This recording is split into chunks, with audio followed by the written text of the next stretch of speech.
All right, it is 7 o'clock. I will call the meeting to order. Please join me in the Pledge of Allegiance. I pledge allegiance to the flag of the United States of America and to the republic for which it stands, one nation, under God, indivisible, with liberty and justice for all.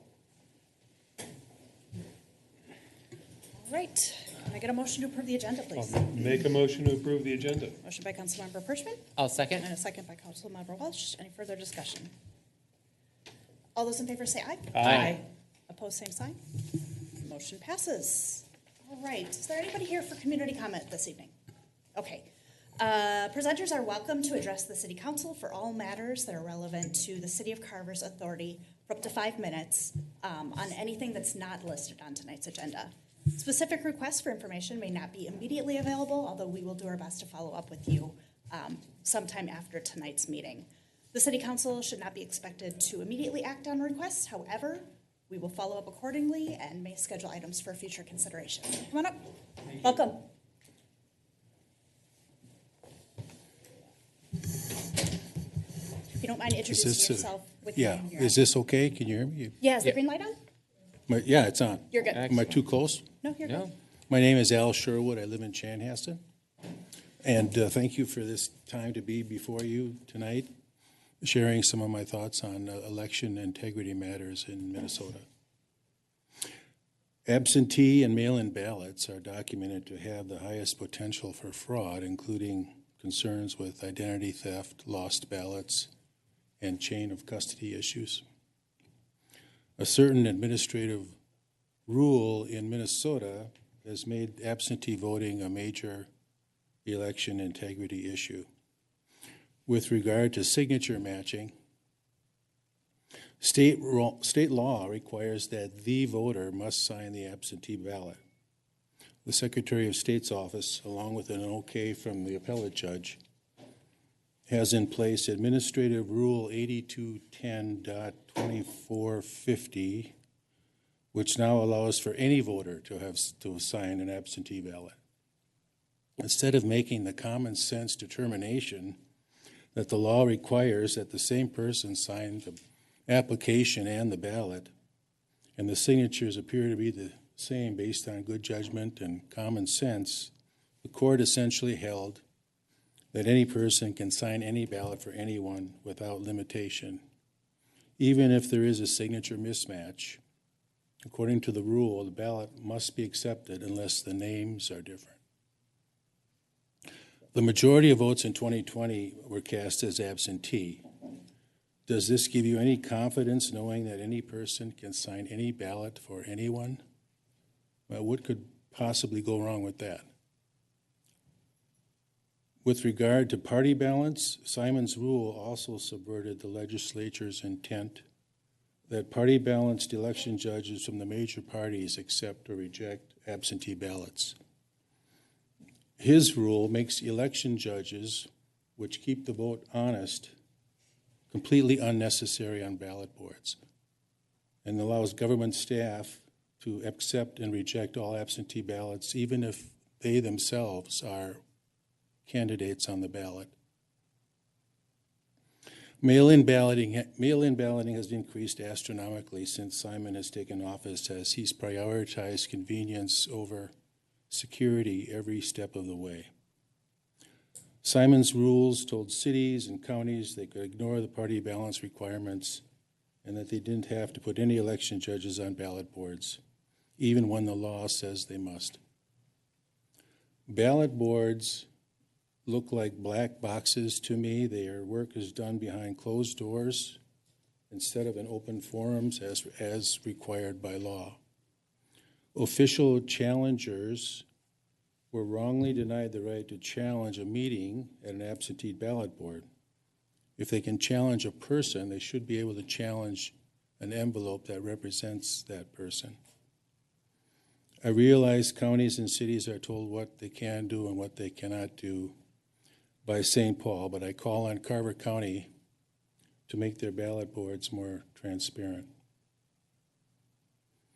I call on Minnesota to respect the rule of law that was put in place with due process and not the opinion of one Secretary of State and one appellate judge.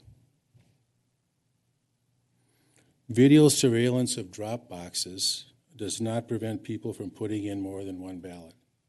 This is a huge chain of custody issue.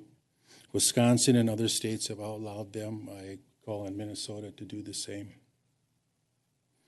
Although it was a nationwide survey, given all this, it's not surprising to see that a recent poll by Rasmussen alongside the Heartland Institute found that in the 2020 election, 1 in 5 people who voted by mail committed some type of voter fraud. And that is, by the way, according to these people's own admission. Lastly, I believe that same-day registration is fraught with election integrity issues. Once again, Secretary Simon prioritizes convenience over security by turning a blind eye to a same-day registration process that allows anyone to register to vote on Election Day and have their vote count immediately without verification of their identity. 47 other states have provisional balloting, which sets these ballots aside to be counted after they are verified. And I call on Minnesota to do the same. Thank you. Thank you. All right, let's see. We have no presentations and reports, but we do have a public hearing this evening. Can I get a motion to open the public hearing? I'll make a motion to open the public hearing. Motion by Councilmember Pershman, I'll second. a second by Councilmember Welsh. All right, Ms. Smith. Thank you. We'll just give the screen a second to pick up.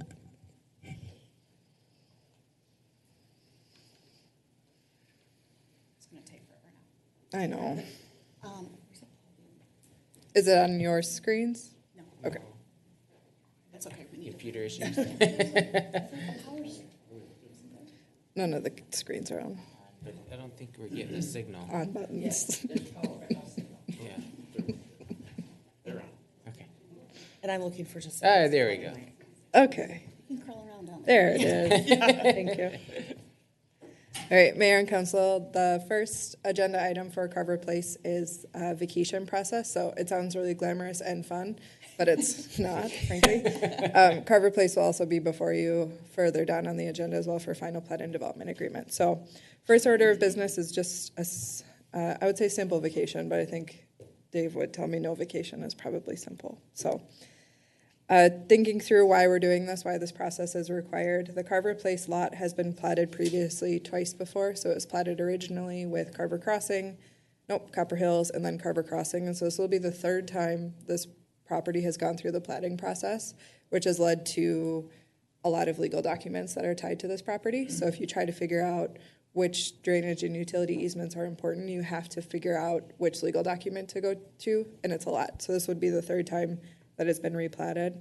So what the process would do tonight is that it would create the Carver Place plat, so getting rid of these previous drainage and utility easements and a trail easement to clean up the property. So all legal documents would just be for Carver Place, which frankly makes our lives easier today and people's lives easier in 10 years, depending on who's in the seat, to be able to find the legal documents that tie to this plat. There was also a trail that was originally platted through the center of the plat for Carver Place, which needs to be removed since there will be construction in that area, and a public hearing is required for this process. It was run in the Chaska Herald twice and posted at City Hall, so I have a couple exhibits. So you can see Outlot A, this is for Carver Crossing. This is the lot that will be considered tonight for Carver Place. You can see the hatch mark is that there was a trail easement in this area that needs to be vacated because the plan has changed and construction needs to take place there. You can't do construction over a trail easement, so we need to get rid of it so we can move forward with our project. So getting rid of that one, replacing it with a Carver Place plat that you'll be considering tonight. So essentially, this is a cleanup process. It gets rid of some of the jargon, some of the tricky things, needing to hunt down different legal documents to be able to just have Carver Place drainage and utility easements and to get rid of that trail easement. So the plat you'll consider tonight is on the screen. So it'll just be replacing the two previous versions with this one for Carver Place. Questions, comments?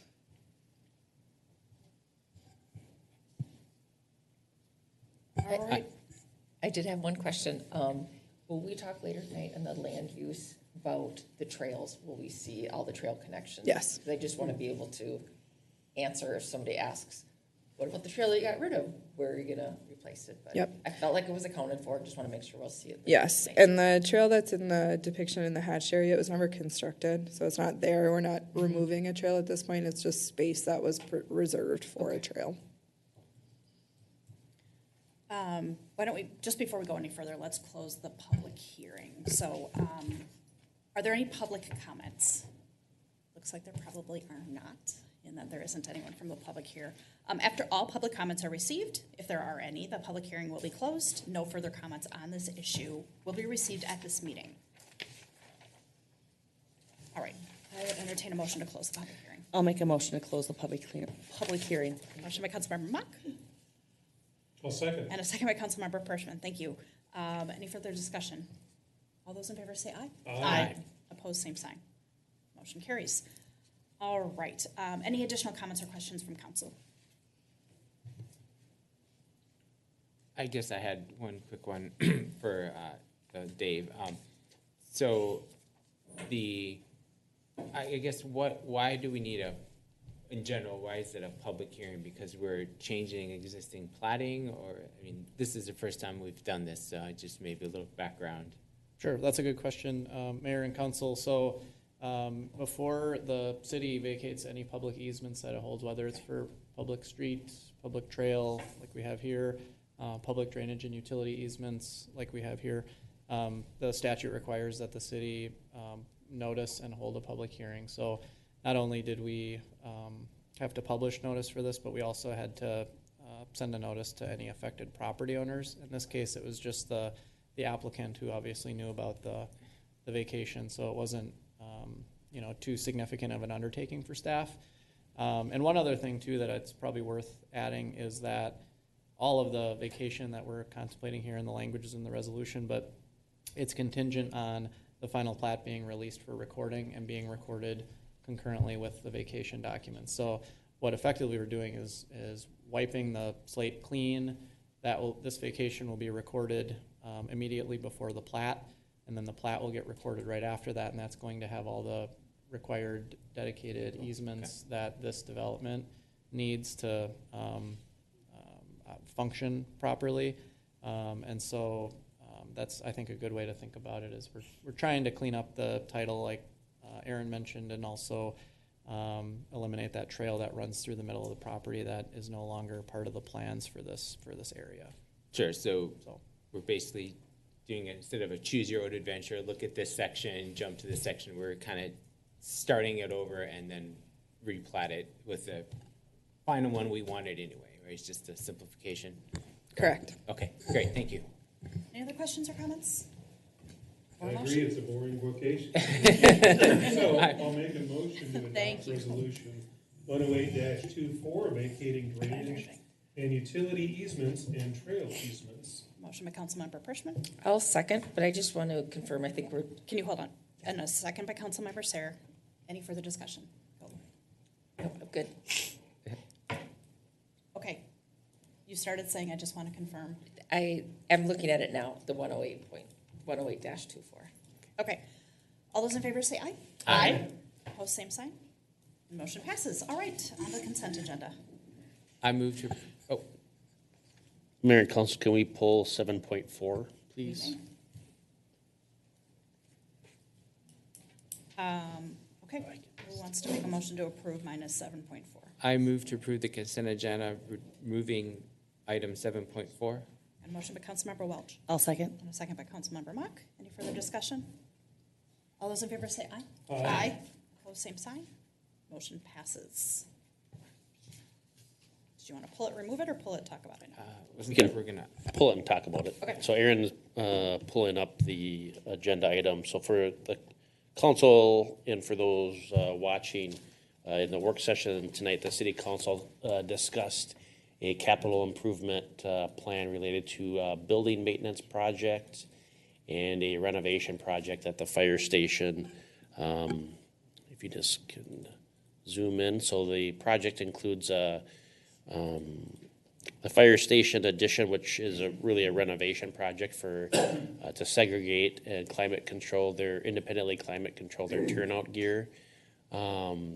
and then a full roof replacement at 801 Jonathan Carver Parkway, along with HVAC replacement, rooftop replacement at that same location.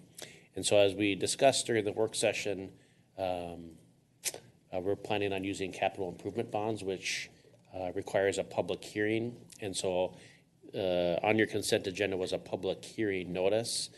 So the estimated cost of the project, which also includes design and soft costs, et cetera, is 1.3 million and change, as you can see. In the notice, we rounded up to 1.55. Not that the council intends to spend that amount, but this as an additional contingency, since this is the sole source of financing, does give the council the opportunity to at least consider if you have a larger bid come in. And then this evening, the council discussed looking at developing a concept for solar, and the idea of a workshop number of around 250,000 was discussed as an additional budget consideration. Again, not as a definite plan to do it, but at least the option to consider it from a budget perspective. So open to suggestions on this, but I just simply added 250,000 to the 1.550 and got to the 1.8 million as a published notice. But I defer to the council if you feel more comfortable with another number. Again, this is just this is the number that you would put in the public hearing notice, and then based on bids and based on scope, you would determine the amount of the bond issuance at that time. I'm comfortable with that, and that's in line with what we discussed at the work session. Yeah. And again, to reiterate what Brent just said, Yeah. that's the ceiling number. Yes, yes. Don't have to, that's the number that we have to let the public know is the absolute highest we can go, but wouldn't be necessarily the number that we borrow. So I'd be looking for a motion to approve the notice of public hearing, but amending it to 1.8 million. All right, I'm going to try and get through this here. So, Just say so moved. so do you want? No, I really want to say it. Okay, go. No, We have a big agenda. So. yes, approve a notice of a public hearing with the intention to issue general obligation capital improvement plan bonds and the proposal to adopt a capital improvement plan not to exceed 1.8 million. 1.8 million. A second. Just say the rest of the date on there. For Monday, April 15, 2024 at 7 p.m. Thank you. I Okay, got a second. motion by Councilmember Mock, a second by Councilmember Welsh. Any further discussion? All those in favor say aye. Aye. Aye. Opposed, same sign. Motion passes. All right, business items, 8.1 Carver Place, land use approval.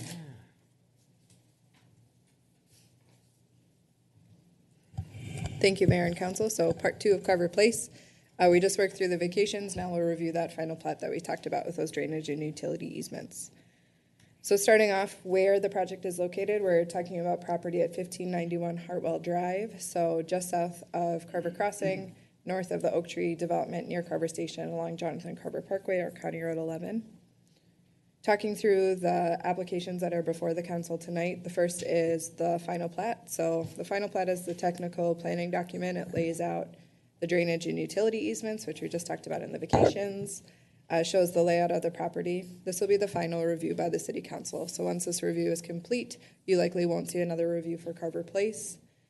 Generally, what we're looking for at the time of final plat is confirmation of what we saw at preliminary plat. That holds true. There are a couple changes that were made during the planning process that I'll talk through in a couple slides, but in general, what we saw at preliminary plat, which the council reviewed on January 16th, 2024, is consistent with what you'll be reviewing tonight.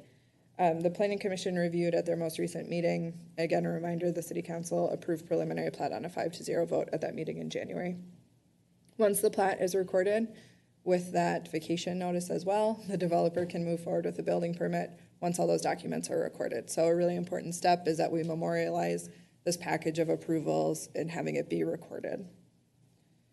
So the final plat is on the screen now. So again, it's a really technical planning document. It lays out easements, project location, et cetera, shape of the lot.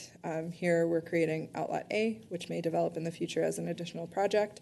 which will start the planning process all over again, which is Carver Oaks, which we can talk about in a couple slides. So Lot 1, Block 1 is considered tonight for final plat for Carver Place.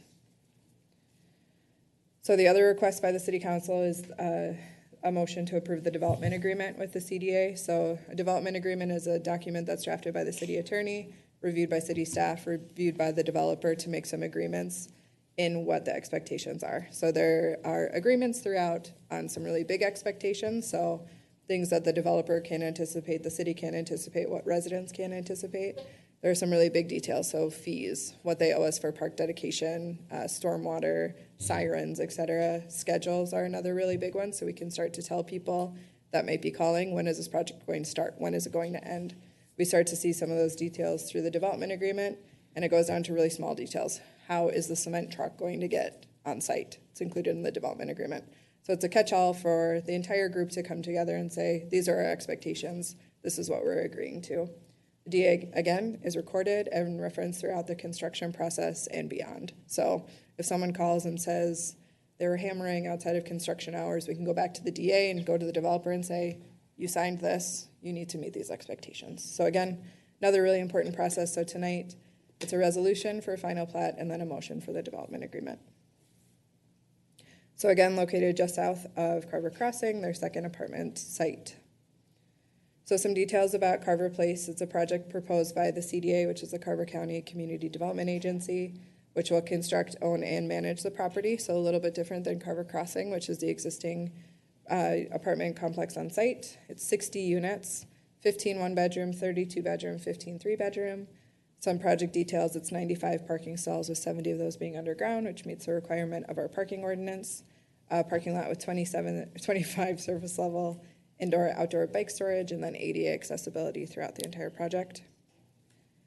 At the January 16th meeting, you reviewed a lot of information about the zoning, about the comp plan, so I'm just going to give a really brief overview since everything does continue to meet the expectations that were set at preliminary plat. So you'll see that the proposed project meets all setbacks, the height requirement, the parking improvements as well.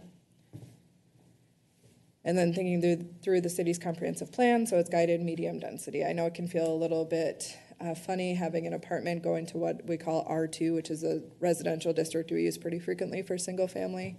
This one again, at the January 16th meeting, I kept saying, like, think Copper Hills, think Carver Station, think all of it together.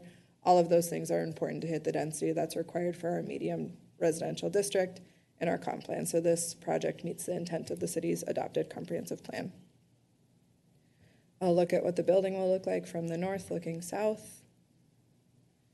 General layout of the parking garage and the first level. So first level will have lobby space, mail space, garbage, community rooms, some office space for CDA staff members, a fitness center for members living in the community, and then just a general layout of the different units on each floor.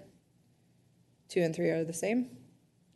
So Councilmember Sayer asked about connectivity. It also was brought up pretty heavily at the January meeting at preliminary plat.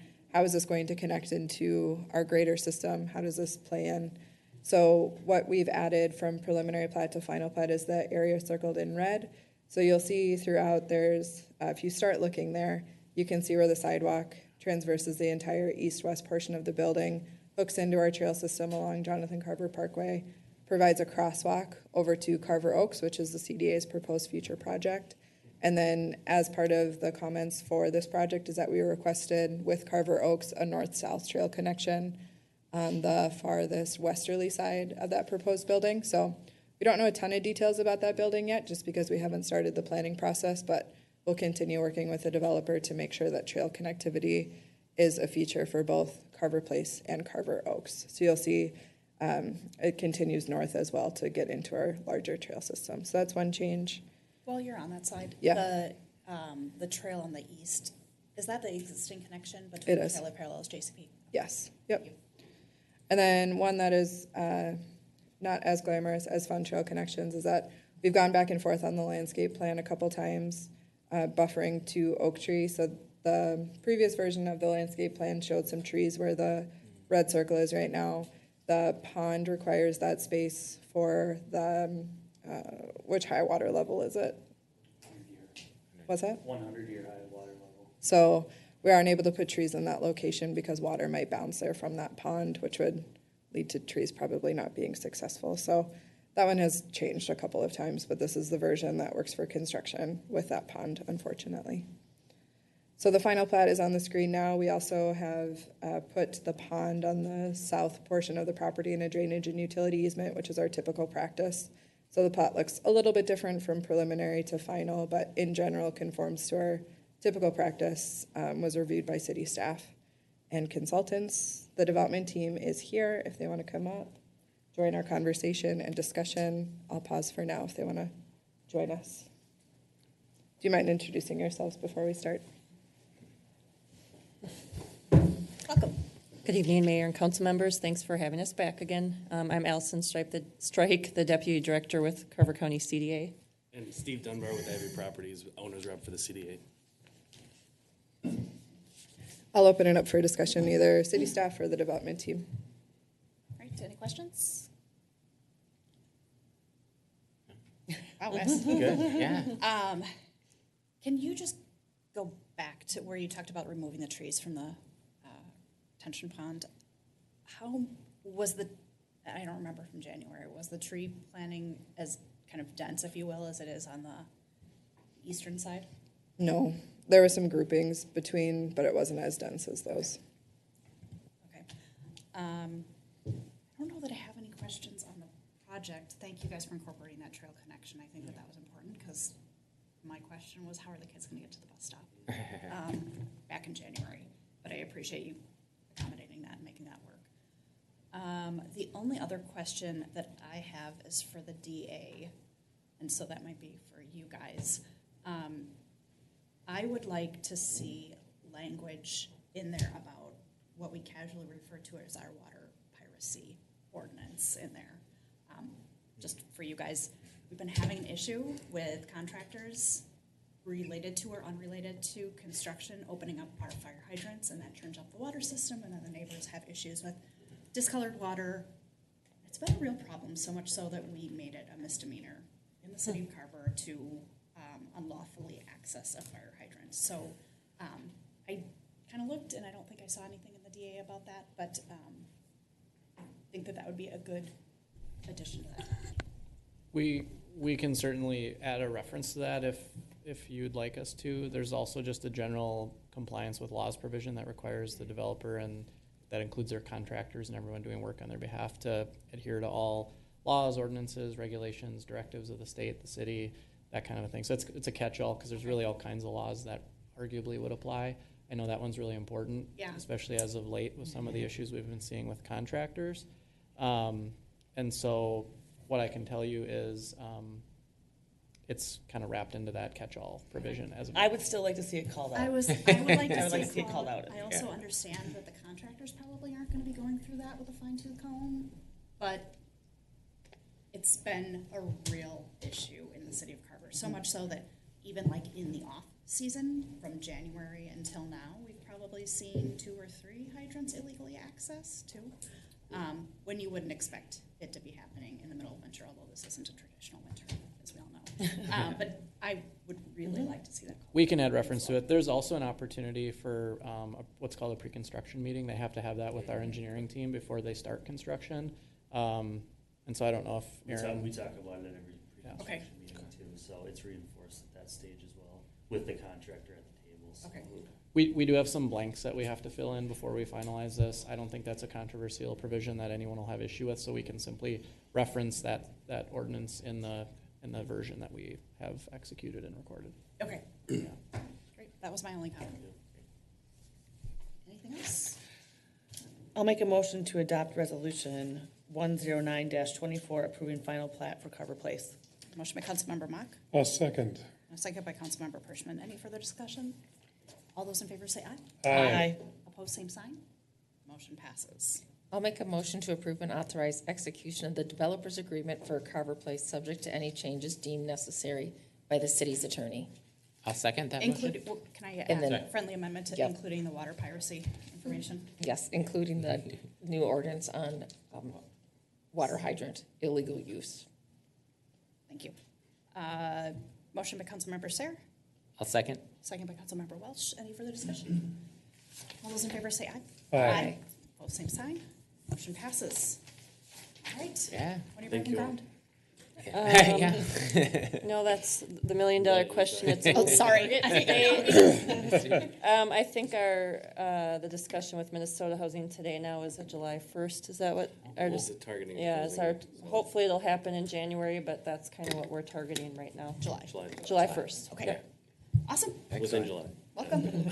No, July 1st. Yeah. It's a long time, yeah. Uh-huh.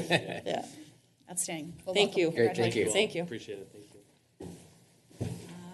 Okay, 8.2, the Lions Court project authorization for bid. Ms. Smith.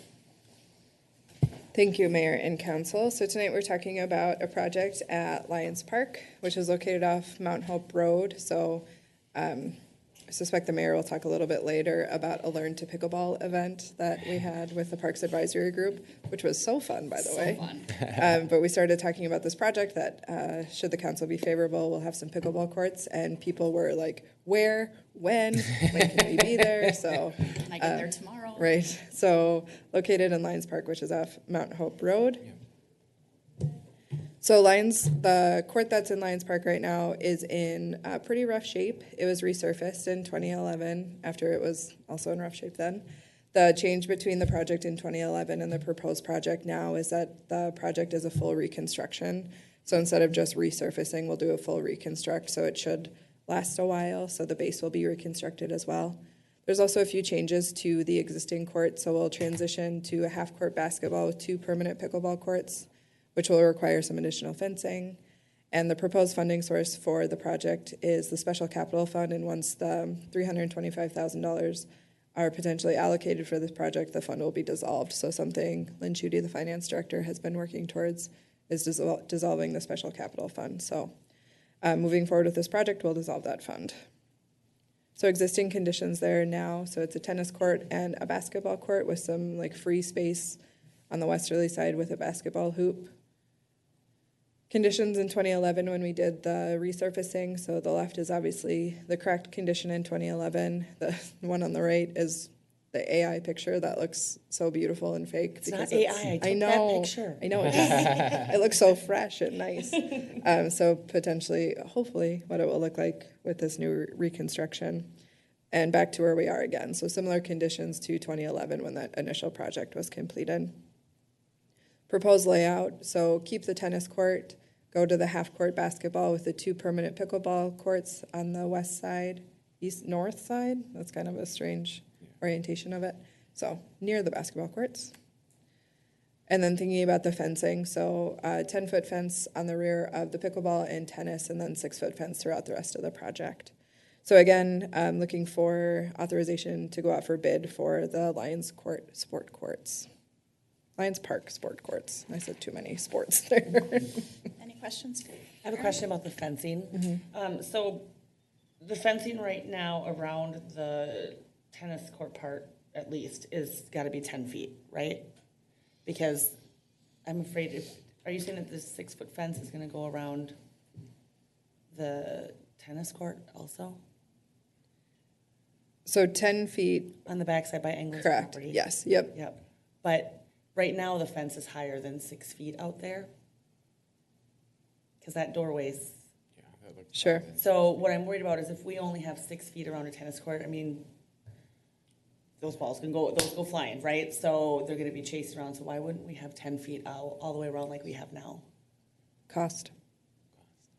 Is none of this fence savable then to keep some of this? Because I don't know that this was refenced at that same time when it was resurfaced last. I haven't looked at the condition of the fencing, but it's possible to save some of this 10-foot fencing. I don't know, 6 feet I don't think is. Yeah, so this is a cost consideration. The court is gonna get larger, so like the foundations of the posts are gonna be removed. Okay. So theoretically, you might be able to save a little bit of the chain link, but that's not gonna be a significant portion of the cost. So you're really looking at new fencing, at least if you wanna go 10 feet. Okay. So we can do it, we'd have to amend and adjust to find a source of funds for that. Any other questions? I'm just mulling this around, I'll come back. I have a question on this slide, or actually two questions. Is there anything in the plan for shrubbery or landscape? Because I'm wondering if there would be the option to add just a tree line or start with some really small shrubbery to give a little more of a aesthetically pleasing look. There's not plans for it now. Again, it would be a cost consideration that we didn't account for at this time. Just, one piece from when we started looking at this, so as an additional cost-saving measure, Public Services is doing 100% of the, what's the word? Removals of this, so of the surface and the fencing, so, because we were up near, what, $700,000, and so we've, we're gonna be having Public Services participate in some of the backfilling, so this is getting the project in the ground, if you will. But again, we can be dynamic if the council says, hey, we really want this to occur, whether it's fence or landscaping, et cetera, but this is gonna get you the courts, the striping, and the fence as shown. I mean, we've built in a contingency, obviously, so if we get favorable bids, we'll have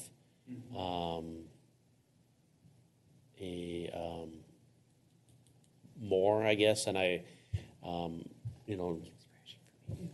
did make a request to the Carver Lions to see if they wanted to participate in the project. I haven't heard back from them, so that's also an opportunity where the budget could be expanded.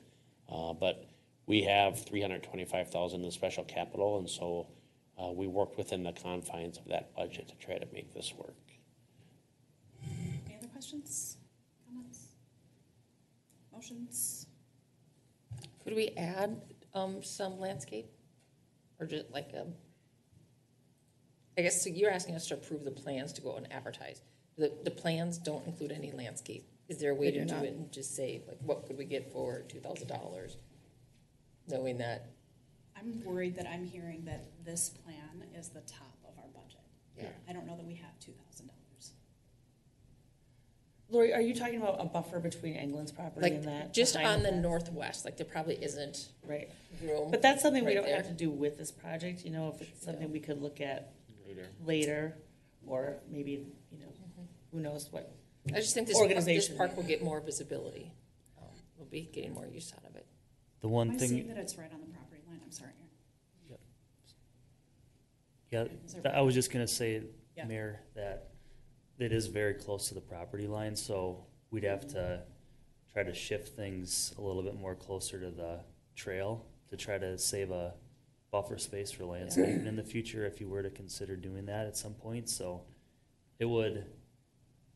we'd have to make some changes now to facilitate that later if you ever wanted to do that. I would support that. I just feel like we're telling people we're putting $300,000 into, redoing this and adding the pickleball parks. I think they expect more for amenities. And maybe there's something in I'm not the horticulture expert, but maybe there's something where there's like an ivy some type of vine can grow, or maybe it's not where that 126 feet is, but it's to the left of it. So it would actually be on the northwest, just kind of a buffer. So, for me, this is a chain link background that you're looking at anyways. I guess to add additional cost, we know that it could be moved, we could do that, we could shift it. It doesn't seem to be a big priority to have a chain link fence now to hide, to put landscaping behind it. Also, as a person who knows a little, I would not do a climbing vine, it'll tear the fence down eventually. Okay.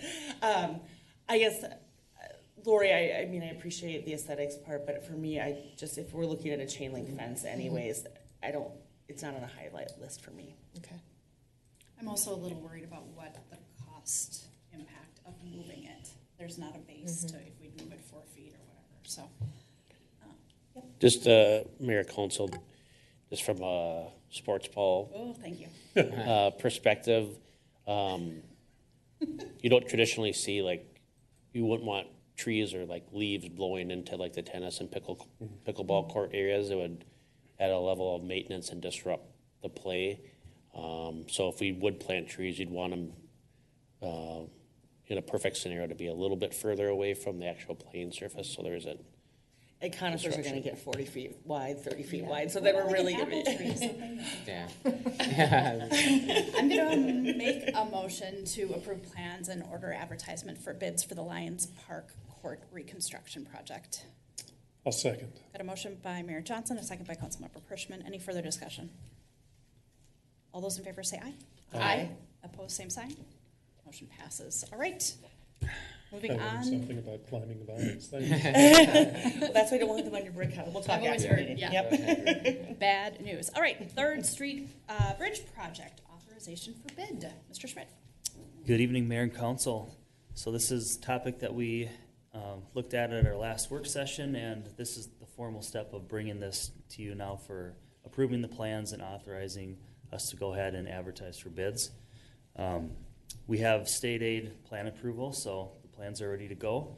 And this would be to reconstruct the 3rd Street West Bridge, which was originally built in 1912. And we have state bridge bond funds to replace that structure. The funding plan is attached in the memo. MnDOT State Aid Bridge Office would be responsible for about $1.4 million in costs. The city's local match on that would be $20,000. And then non-participating items in the amount of $75,000 for a total of $95,000 for City of Carver and $1.4 for the state of Minnesota. That number will be adjusted after we get bids. So they'll reassess based on the actual bid results. So that number will be adjusted accordingly, and we'll get a formal encumbrance letter from the state of Minnesota for that grant program. I'm looking for a recommendation to move forward with advertising for bids. When we come back with the bid award, I'll also have the grant agreement with the state of Minnesota, so we can see that entire package and what that looks like. And I'm anticipating that for first meeting in May at this point. Any questions? Questions? I do. Go ahead, Christian. So when we're looking at the levee, the stop log system, we don't have some of the other pictures here of when and if the levee gets completely done. When, yes. So is this bridge gonna be raised up high to match, or is it going to stay exactly at the grade it's at right now? As far as like the roadway elevation or the railing? The or roadway. The roadway elevation is staying within inches, like it's basically the same profile as it is today. So the water will go through 3rd Street when it floods, and the stop logs will basically keep it from going outside of the channel area. Yep, I just wanted to make sure when the flood walls are up, that is an actual point where the water can escape, so it's necessary for that, so. Yep. Okay, that's all I had. All right. I think this is a great project. Getting a $1.5 million bridge for, even if we pay $100,000, although I know you're optimistic that we'll get reimbursed with some of the levy funds, that's 7%. So it's like pennies on the dollar. Don't check my math. I think that our engineering team was so smart to Did a great job. get their foot in the door when we were at below that 5,000 threshold. So good work to you, Aaron. Good work to Dan. Appreciate all your hard work. I will make a motion to approve plans and specifications and to order advertisement for bids for the 3rd Street West Bridge Replacement Project. I'll second. Motion by Mayor Johnson, second by Councilmember Pershman. Any further discussion? All those in favor say aye. Aye. Opposed, same sign. Motion passes. All right, 8.4, filter media acquisition for the water treatment facility. Mr. Schmidt. All right, thank you, Mayor. This is a change order that is for the water treatment plant project. This relates to the filter under drain work that council had previously authorized late last fall. Filters number 1 and 2, the under drain system. So basically, there's a sand media that filters the water, and underneath that, there's a screen system that prohibits the sand from falling through and going out with the water into the clear well. Those existing under drains, which were from the original plant, they had failed. So council had previously authorized basically the replacement of those under drains. At the time, we had thought that we'd be able to retain much more of that media that was essentially lost when those drains failed, and that turned out not to be the case. The contractors went in there and done the removals, and they're prepped for actually putting those new drains in. They're going to start working on that this week. But what happened when they did the removals, we found that we really weren't able to save much of that media because it was basically commingled in with the under drain system underneath. It was hard to separate, and with the composition of the media, but with the two materials, it was hard to really tell what we had left between the anthracite and the green sand. So really the cleanest way to make sure you have an unengineered filtration system is to put new media in after the under drain work is completed this spring. So that is the recommendation by staff. And the change order is in the amount of about $156,000. So, any questions? Questions? Yes.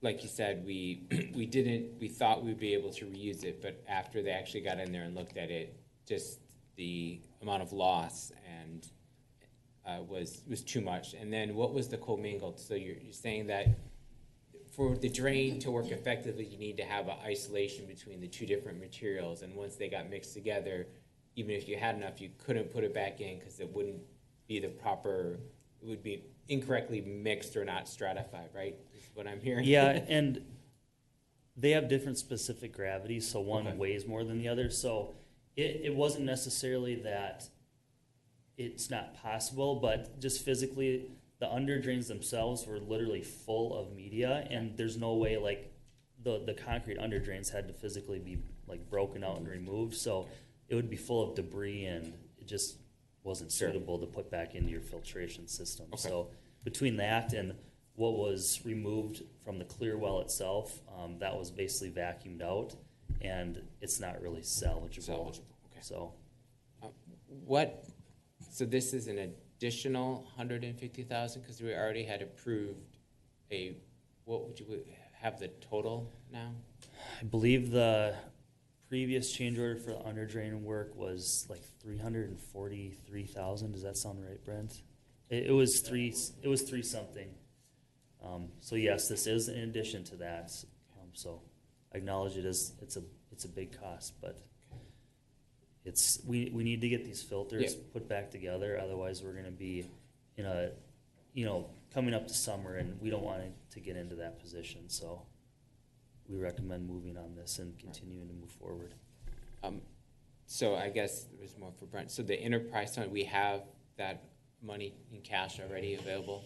Yes, so the strategy that the city council preliminary kind of adopted is to do a bond issuance on the well controls, and so that in essence leaves that cash in the fund to pay for this out of pocket or with cash, if you will.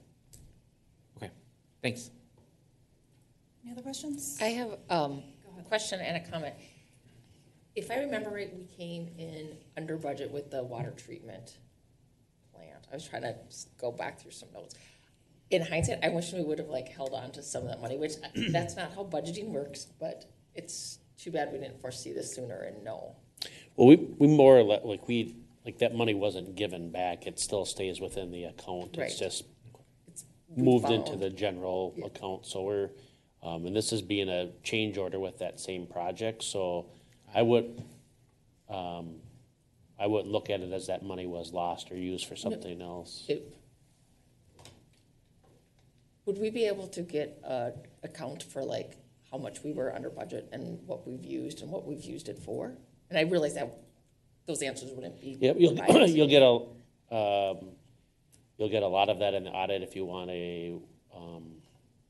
we can make arrangements for Lynn to just do a kind of a project recap at an upcoming work session Yeah. too. I think that would be helpful. Yeah, no rush, but that would be helpful. And then I wanted to comment, I appreciate having the line item on, wow, how much the media really cost. Yeah, it's a large cost. And then is there anything on like guarantee or like warranty, or could we be looking at this again in 1 year, 30 years? As it relates to the media itself. Yeah, So the media loss was due to the failure of that underdrain system that was originally installed. okay. So this will have a completely new system now. That failed after 20 plus years.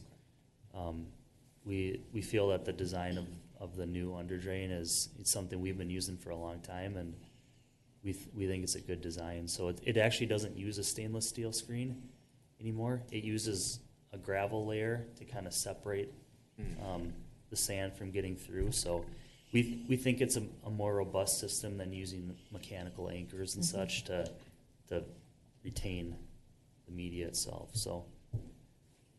All right, I think that answers my question.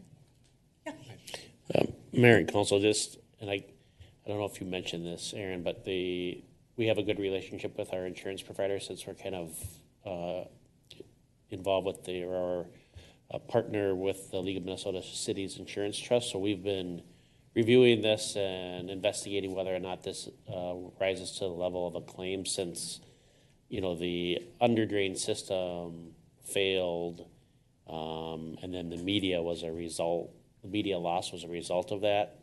I don't have enough background in insurance and our policy to determine if that'll be a go or not, but just as a sign that we're exhausting kind of all available resources as it relates to this. And then, Aaron has mentioned it in his memo, but filters 1 and 2 have been offline, and so none of this is connected to any reports that we had throughout the winter related to discoloration in the system. You anticipated one of my questions about the insurance claim. Thank you, Aaron. Let's see. Aaron, is there any cost, the media that we were trying to save, is there any cost to removing that? Do we still have that saved? Removing what, Mayor? The original media. So yes, the original underdrain work assumed that they were going to salvage and reinstall that media. So this change order or proposal request that the contractor wrote up it credited that piece of it in this. So that is accounted for in this cost. No cost to remove, get the media from the the old media from the water treatment plant and dispose of it. So that, I believe those costs, the city was going to take care of that, the removal of whatever was still remaining. Okay. So we're not having to pay the contractor to do that. Okay, is that correct? Okay. And then you had mentioned that some of this purchase of filter media is for filters 3 and 4, the new ones.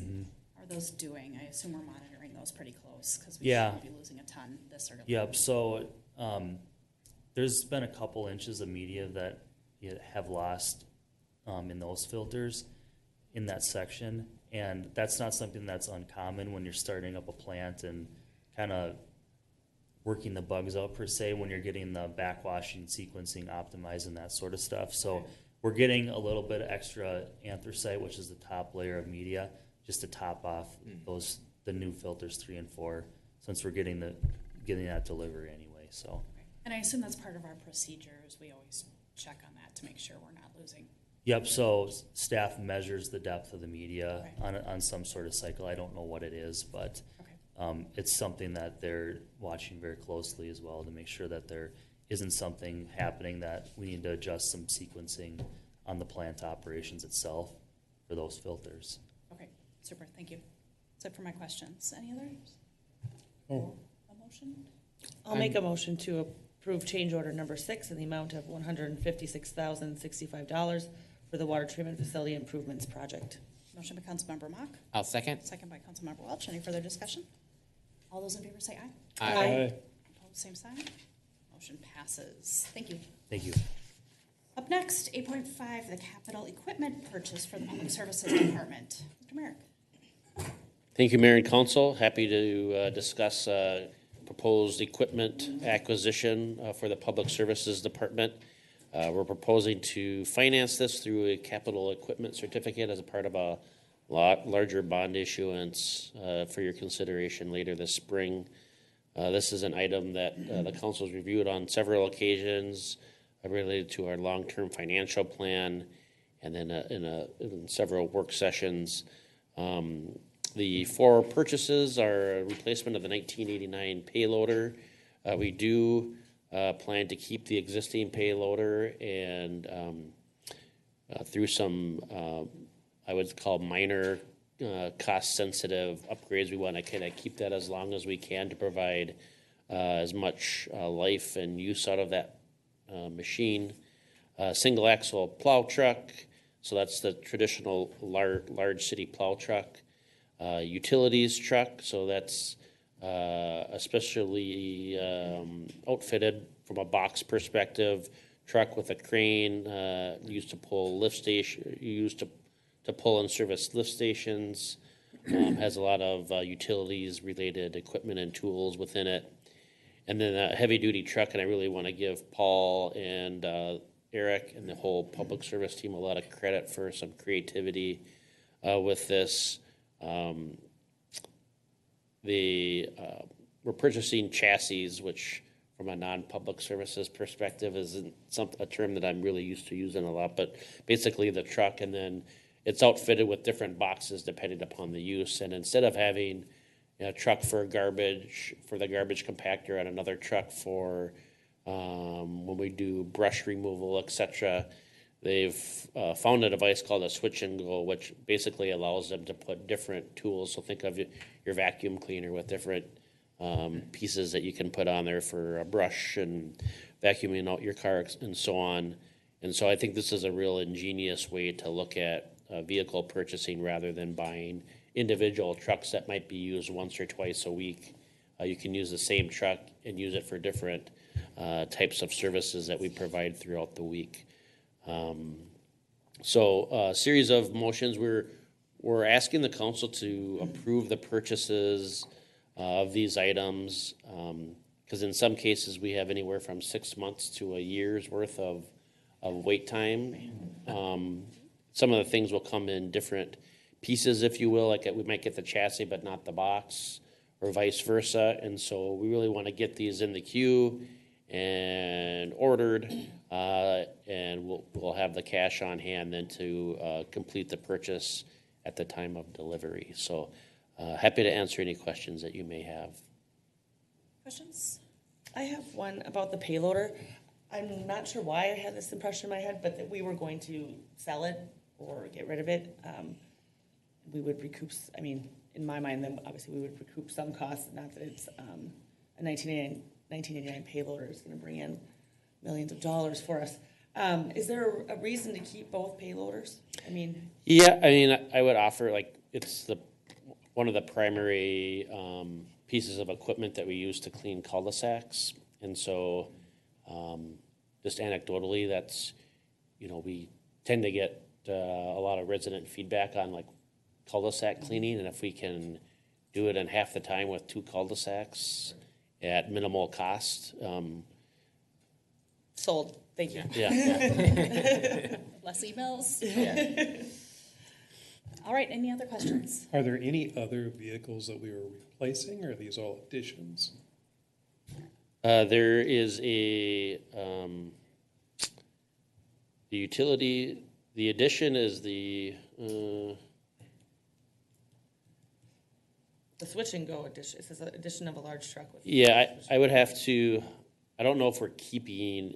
I'd have to check back in with you on the stuff that we're keeping. And it kind of goes to Christie's question: is there anything that will become a surplus that the city can realize? I would say so. We have to. I think I know, but I don't want to speculate. I would say that anything that we sell, we'll bring back to the council in the form of a resolution as surplus. So I want to be 100% sure on that. I know for certain that we're keeping the payloader. I can get confused a little bit between the utilities and heavy duty. I know there's one that we just replaced a transmission on.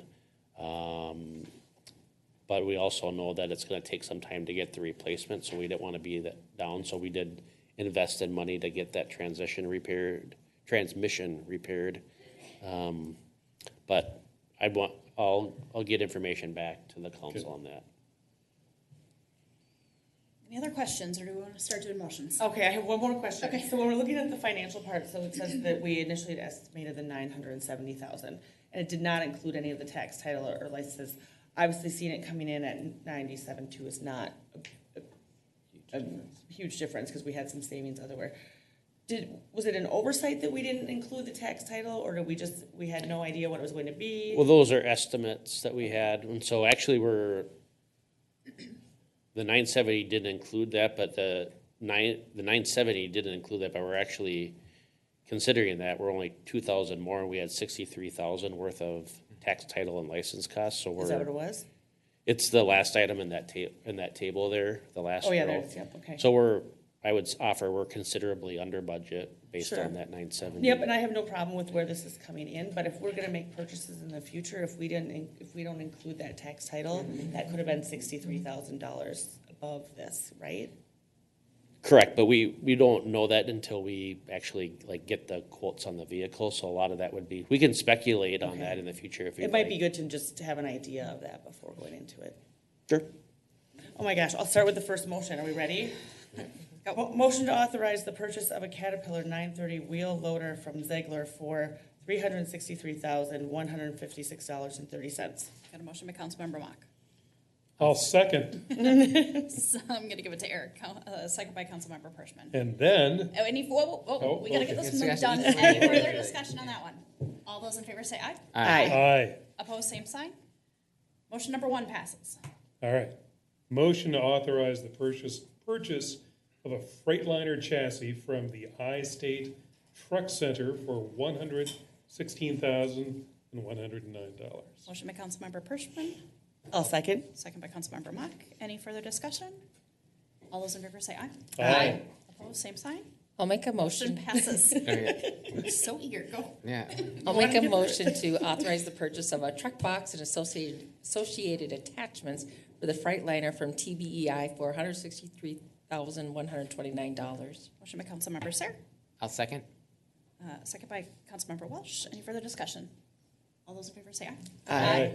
Opposed, same sign. Motion passes. Just go around here. I'll make a motion to authorize the purchase of a Ford F-550 chassis from Boyer Ford for $107,823.72. Second. Motion by Mayor Johnson, second by Councilmember Mock. Any further discussion? All those in favor say aye. Aye. Opposed, same sign. Motion passes. I move to authorize the purchase of a truck box and associated attachments for the Ford 550 heavy-duty truck from TBI for $57,577. Motion by Councilmember Welch. I'll second it. Any further discussion? All those in favor say aye. Aye. Aye. Opposed, same sign. Motion passes. I'll make a motion to authorize the purchase of a snowplow from Aspen Equipment for $9,817. Motion by Councilmember Mock, I'll second. second by Councilmember Pershman. Any further discussion? All those in favor say aye. Aye. Then I'll make a Same motion. sign. Okay. Motion passes. So eager. Sorry. Okay, go. Motion to authorize the purchase of a truck box and associated attachments from Crysteel. From Crysteel. Okay. For the Ford F-550 utilities truck for $91,562. Motion by Councilmember Pershman. I'll second. Second by Councilmember Welch. Any further discussion? All those in favor say aye. Aye. Opposed, same sign. Motion passes. All right. Oh, we did it. Communications. Oh, nope. We need to go back to the sign ordinance. Yeah. Ms. Smith. Thank you, Mayor and Council. This is a continuation of a discussion we were having at work session, so if someone's tuning in now and looking for some additional context, the work session that took place tonight has a lot more additional information with the slides. Darn it. Okay, so during the work session, we gave an overview of our current sign ordinance. Dave, the city attorney, gave a quick overview of the legal implications that come with signage throughout the community. We talked through specific zoning districts, the type of signs that are allowed, gave some examples throughout the community so we could start to picture what they look like. Prohibited signs is the thing that staff is looking for the most feedback on. So thinking through signs that are placed in the right-of-way, what does it look like to be a good friend and neighbor to local businesses, local community groups, et cetera, but also having fair rules for things like city-sponsored events, the Lions, Steamboat Days, et cetera. So thinking through specifically temporary signs in the right-of-way, and then some feedback about signage on city parks, city facilities, et cetera. So again, lots of information at the work session, but going into discussion about the sign ordinance. So I can, yeah. Can I just jump in just for some clarity of purpose here? So I think it's inevitable that the council will get into a revision to the sign ordinance. And I think anytime you start talking about sign ordinances, there'll be a community and business owner component. And so selfishly, what we're looking for as a staff is like, what guiding principles do you want within that? So you wouldn't necessarily have to decide you're going to allow this and not allow that, but on some of these bigger ones, like signs and right-of-ways, some guiding principles as it relates to how you see that and what your perspectives are will be helpful in creating a revision so that we don't deliver something to you that is not in keeping with what you support. You have anything to add there, Dave? Yeah, I think those are great points. The only thing I was going to add too is just procedurally, we'll take feedback and incorporate those guiding principles into any amendment if we need to do an amendment. And then I wanted the council to be aware of, the zoning ordinance is where the sign ordinance is contained. And so that means we would have to bring any proposed amendments through planning commission. There'd be public hearings. So it would be a very public process with opportunities for people who might have comments or questions about any potential revision to make those comments or ask those questions. But just procedurally, I wanted to make sure that everyone knows too that it'll take some steps, and so we'll have to work through those steps regardless of where we end up. All right, thank you. I was going to start the discussion with saying that, I don't know, some of you might know, I'm not a big fan of these temporary signs in the right-of-way. I think they have a tendency to look junky, they get askew and off kilter after the wind comes through, and they're just never maintained. I'm quite certain there is still one up off of Monroe Drive that says, "Christmas tree lights, come and we'll hang them for you." And that has probably been there for 3 months. So I also think that there is potentially some dangers, not only for the folks who are placing them, but for our folks who have to remove them after some amount of time when they're along Jonathan Carver Parkway. And I don't think they look too sharp when you're coming to Carver and you're going down and you see all these temporary signs. So, we had a lengthy conversation about this, and our city attorney pointed out that we had a better than average city ordinance related to signs, that it was fairly well encompassing and well written. Has somebody else cracked the code on this? Are there other communities that have some provisions or structured leeway in the ordinance that says these are the rules, but understand your signage may be removed if you're in violation of that code, and come pick them up at City Hall? So are we looking to make an ordinance change or a statement to say, be aware, and we recognize we may see these from time to time, and understand that they may be pulled, and this is the reason why. I'm worried there's a slippery slope of making an ordinance change that allows everybody to put their temporary signs at will and have a policy that backs them, so that we have an explosion in advertising and green space. So that's the concern. And the question is, again, is, has anybody else cracked the code on this? Or is our ordinance, does it sufficiently protect us and give us the ability to pull them when we need to?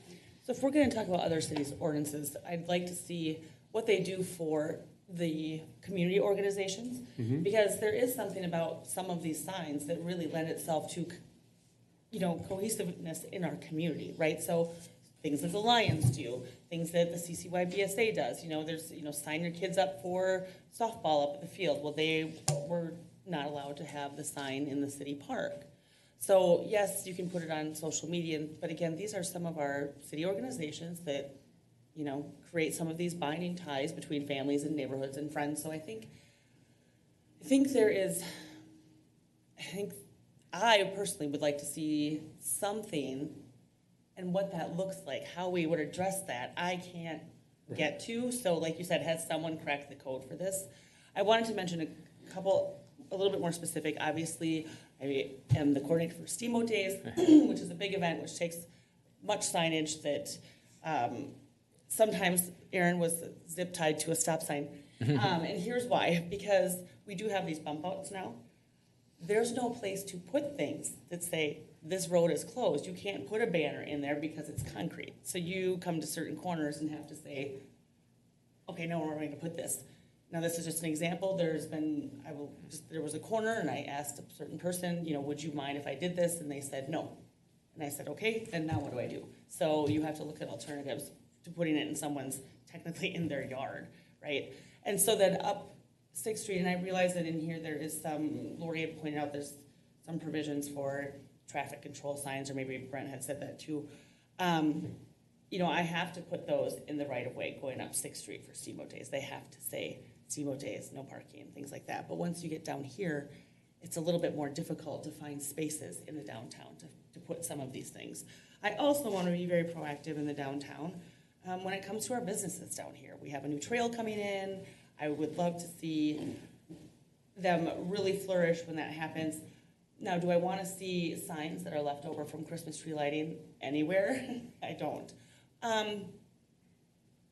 But what's the result? We have, I think it's okay to look at some of our unique features of Carver too. It doesn't have to cookie cutter to if we decide that Gazebo Park, if you pull a permit and we say you can have the sign here on Saturdays in October, maybe that's okay. Maybe that's okay for the Lions. What are we going to do for those clubs like that? So the Lions, who are very community-centric in the money that we raise and the people that we support, now we're technically out of line with the sign ordinance. So we couldn't put that up for the meat raffle on Saturday, or down when we have, whatever event is happening, and we put it in the park that says, you bottom things, thank you.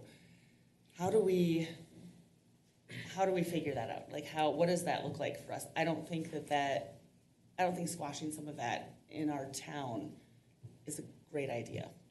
But that's really the conundrum, right? The delineation between what's a benefit to the community and everything else. And we can't say yes, Lions. Right. No Christmas tree lights. Right. I'm leaning more towards Christie's I think we have to find a way where we allow some of it, but, right, just logistically, right, there's going to be signs that the public surfaces can't take down, right? So they're going to be up, right? So the question is it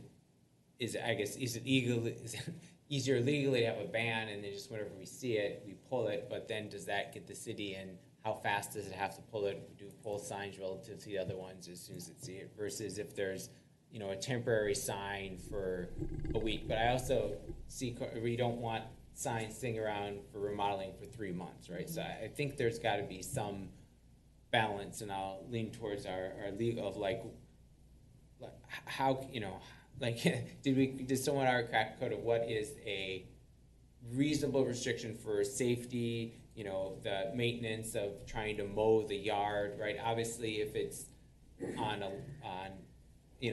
I think the other trick is getting, is with this side of the sidewalk, right, is that actually, right, it's the easement, but that's part of the property owners too, right?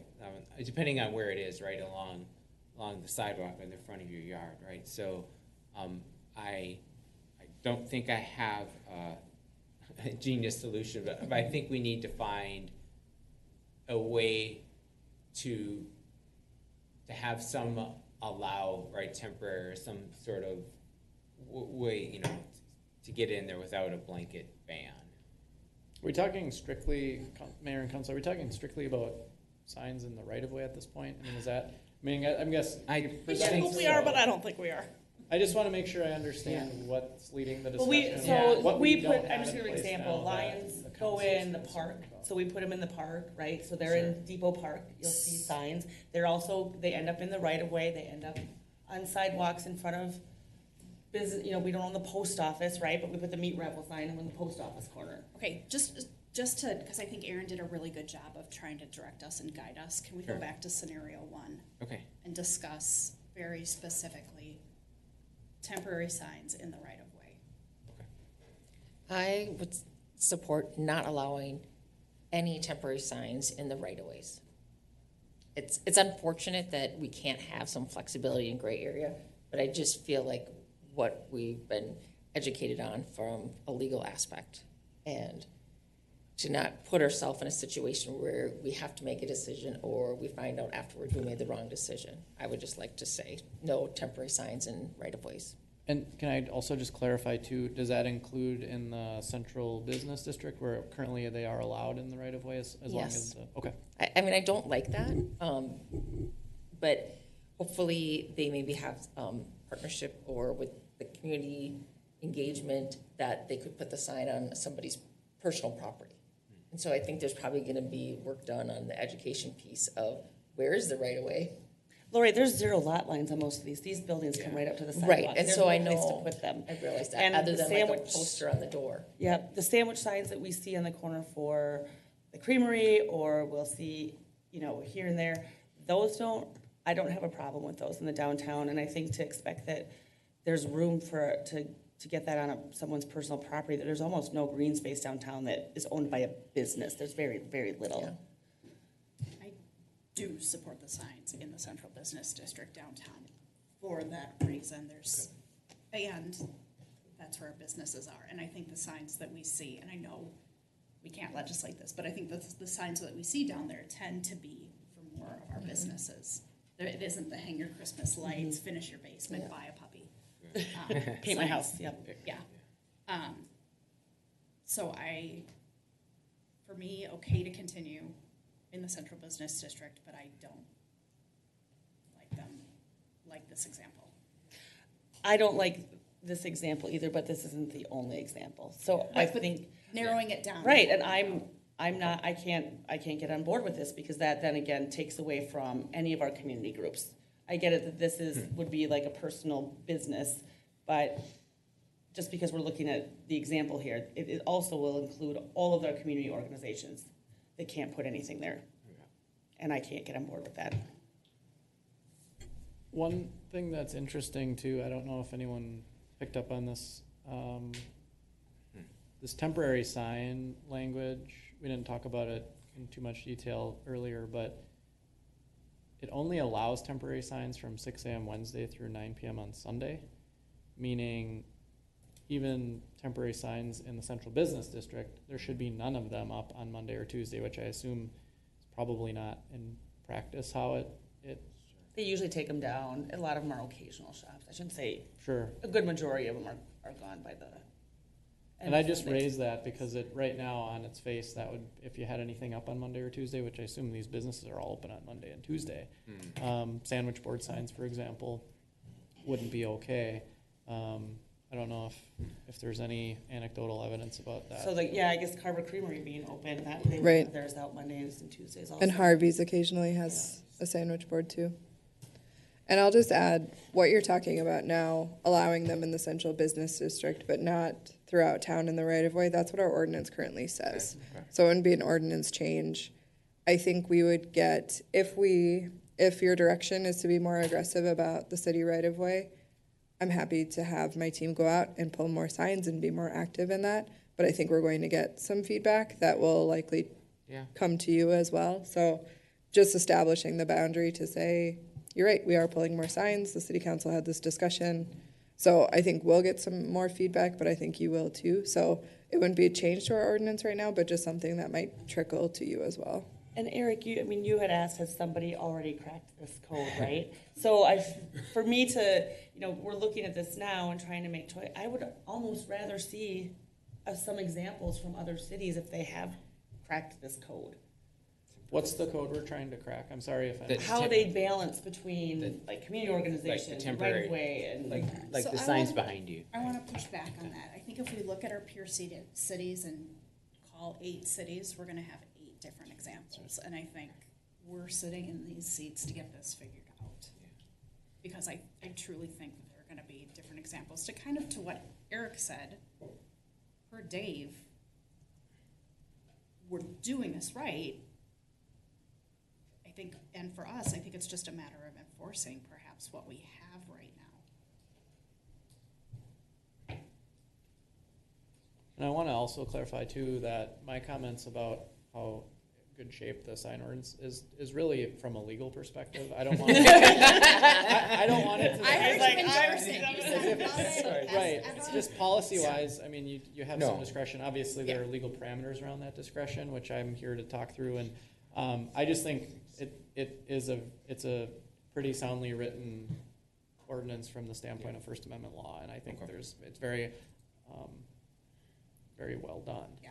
So I think policy-wise, I don't know, there's maybe room to go one way or another. It probably depends on what direction you want to go, but you just have to keep in mind that, when we start talking about how do we thread a needle to allow signage for organizations that we as a city want to see thrive in our community and their local businesses, it's just a very, very slippery slope because you can't favor one type of sign over another when it comes to content. And I know you all So, understand that. yeah. But. Maybe that's the legal question then, right? It's all or nothing. And the wish to support community organizations, I understand that wish, and I think we all want to see our community organizations do well. But it's all or nothing, correct? When it comes to content, yes, because if you allow a sign for a community organization to go in this location or that location, you are also, because of the substitution clause, allowing any sign that has a message on it that isn't necessarily for that organization, but for something that you may totally disagree with, to also be placed in that same area, and you can't tell them no. So not just content, but where it's placed. Yeah, correct. Right, that's Yeah. what I'm asking. Size, where It it's is all or placed. nothing. There is no structured leeway, because then you're delineating what you want and what you don't. And you're regulating based on Okay. content, which That becomes the answers my issue. question. Yeah. I would like to suggest that we enforce, I'm looking at, from the work session, slide 18, that we would enforce what we have, and maybe Tuesday becomes the day that Erin directs her team to pull signs, with the idea that it should have been pulled Sunday night, but let's give Monday as a day for whoever put them up to take them down, and if not, Tuesday, they get pulled.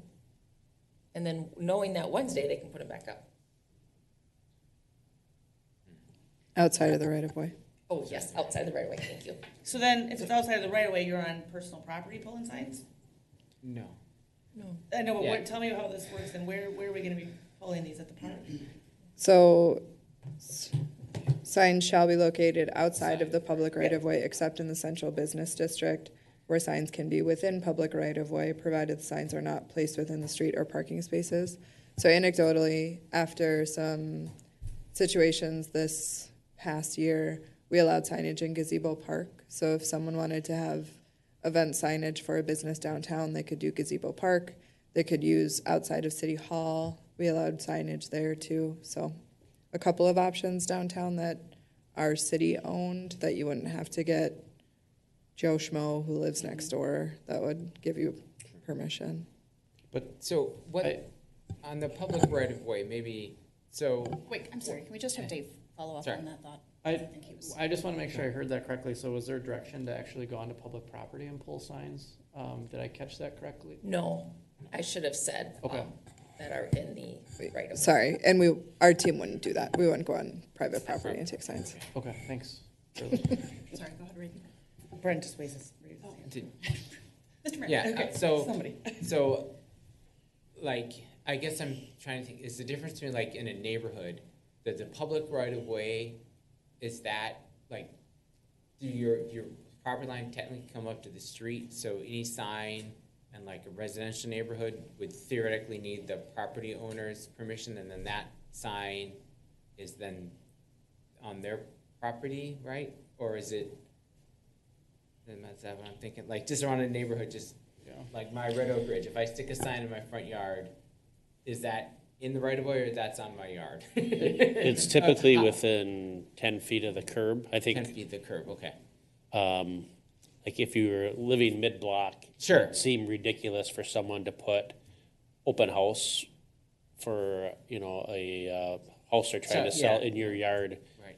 But homes on corners would routinely get it in Yeah. like the right of way adjacent, so I can speak a little bit to this temporary sign piece and this carve out. The landscape was a little bit different, and we were really, at the time, the city was really trying to work with the occasional shop owners. So the outside of the intent, even though it seems clunky now, looking at it probably at least 10 years later, was to allow sandwich board types of signs in the downtown, because there isn't any private property where you could put it aside from the building. It wasn't intended to allow signs to be like in the right of way, like Jonathan Carver Parkway wasn't like a consideration. Yeah. Okay. And then I do think that there's a period of like clarification, because the enforcement of the sign ordinance can be a little bit haphazard, and so if I would unsolicited like advice is like recommend, like if we were going to do like change the enforcement strategy, that we provide some communication, because we haven't been doing it consistently, and frankly, if compelled, like Erin and her team could drive around town and find zoning ordinance violations probably on every street, and so it's not a priority piece. It's getting the inspections done, and like we'll respond to whether it's signs or tall grass or an unshoveled walk. We respond to those by complaint, but I do think this ambiguity like first surfaced many years ago, but essentially as an organization we kind of kicked the can down the road, and it worked at the time, but we are reaching like a point where Erin and her team are taking on too much as it relates to deciding who the winners and losers are, of who can put a sign in the right of way and who can't. And so it doesn't need to be resolved tonight, and maybe we can push pause on this and circle back after we've had some time to kind of experience the community, maybe from a different line of sight. But I do think it'd be in our collective best interest to provide some more clarity. I can't remember who made the comment at the work session, but might have been Dave, but taking the gray area out of this, I've been through at least a half a dozen, and I know Erin's been through again as much, if not double, conversations with Nick Jorgensen about, should I pull this sign or is this one okay? Mm-hmm. And I just think that's where the public says, well, that one's they can do it, but why can't I? And that is a really tough spot to be in. That said, it's in the same vein as pulling them, it's a very challenging conversation to have. I know I've had it, Erin and Nick have had it too, of this saying, like, I have this sale and I want to promote the community and I want to have this event. I just don't know what that answer is, and I think we're all kind of trying to find what that is. But there are certain constraints here that are challenging, that have set us up to where our current situation is probably a little bit untenable, because eventually we'll have somebody in here that, you know, was doing the right thing and they'll ask to put up those signs, and then Erin and her team will say no because they can't advocate for someone to break the ordinance. And so I think we're doing good work to get ahead of it, but it doesn't mean it's necessarily going to be easy. Well, and I don't want to, I'll speak for myself. I kind of feel like the rest of the council is probably this. We don't want this to be hard on you. We want the gray out and it to be black and white. What that black and white may look like is not what we may agree on. It's not the process that you shouldn't be having to try and wheedle through this and pick and choose. So again, I think once we get past that. Can I just ask a couple of questions? Is there any kind of carve out for Steamboat Days weekend for signs? So I haven't thought this thought before, so it might stress a lot of people in this room out. But I was thinking about the large event permitting. Could we add a clause to that permit that temporary signage is allowed 2 days before the event and 2 days after, just to allow, so if someone needs to close streets or do no parking, that maybe under the large event permitting that would be possible, if they give us a signage plan that we could look at and follow up on. Yes, and I think that's even already implied, because a lot of large events require street closures, and as this road authority, it's our job as the city to make sure that we communicate what closures are where, and so I think signs can be used certainly for traffic control and other things. So I think it's a good point. We can kind of bootstrap a lot of the sign stuff into our large event permitting. And we look at Steamboat Days as a partnership event, so traditionally, and I think we're allowed to that's kind of part the city's event, so like putting signs on city property, like should they be in the right of way? No, I mean, there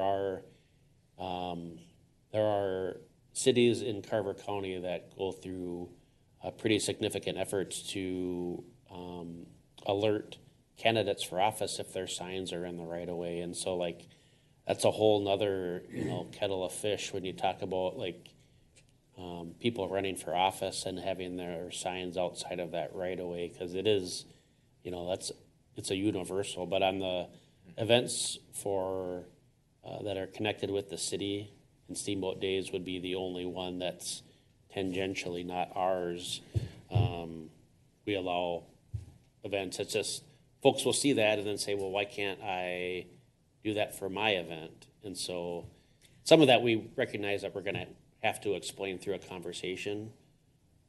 I was going to say, that's great. I support that. I support even more than 2 days. I was more referring to the temporary signs. Rummage sale this block, 12 family rummage sales, some more of the temporary ones. Mm-hmm.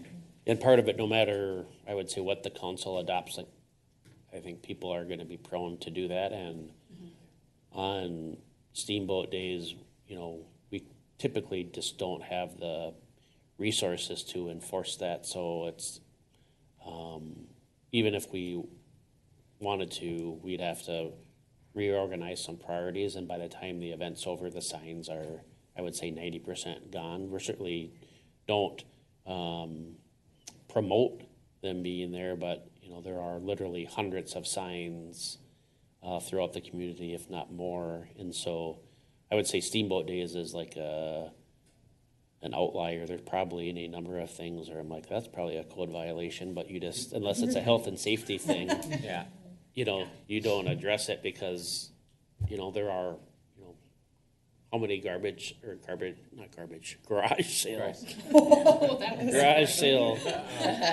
garage sale signs up in the community. And so it's not just the actual physical act of pulling the signs. It's, think of the dozens of calls that Erin and her team would take on, where's my garage sale sign? Yeah. Well, if it does make any, we also, for Steamboat Days, we do advertise as part of our joint event, citywide garage sales. Yeah. Because you're saying. Maybe that weekend is just the outlier. What was that? That weekend's the outlier. Yeah. Different. Can I ask, on the feedback side, you have a bullet that says enforcement. Was that folks saying, I'm mad you took my sign, or why don't we enforce this? What are you looking at? Both. I think It's, There we go. Got it. Yeah.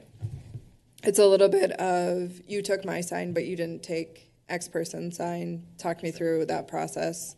Also, I think signs are personal preference. Like some people want to see the business signs, and so the other ones don't bother them so much. Or some people say, I don't want to see any of them. They bug me all the time. So that's the tricky part of it too, is that we try our best to strike that balance where we allow it to happen a little bit so people don't get really mad at us, but we understand it's a slippery slope that can snowball pretty quickly. So I think we're getting nowhere with this discussion. Because it's hard. Yeah. I guess I would ask, what if we enforce the ordinances that we have for like a 2-month period? Which is silly, because I would argue that we should be enforcing it forever and always. But then kind of see what kind of feedback we get and move forward from there. I think we have trouble with that though, with if we, by letter of the law, because of the downtown businesses, like Carver Creamery can't have their sign out on Mondays Monday or Tuesdays. Tuesday.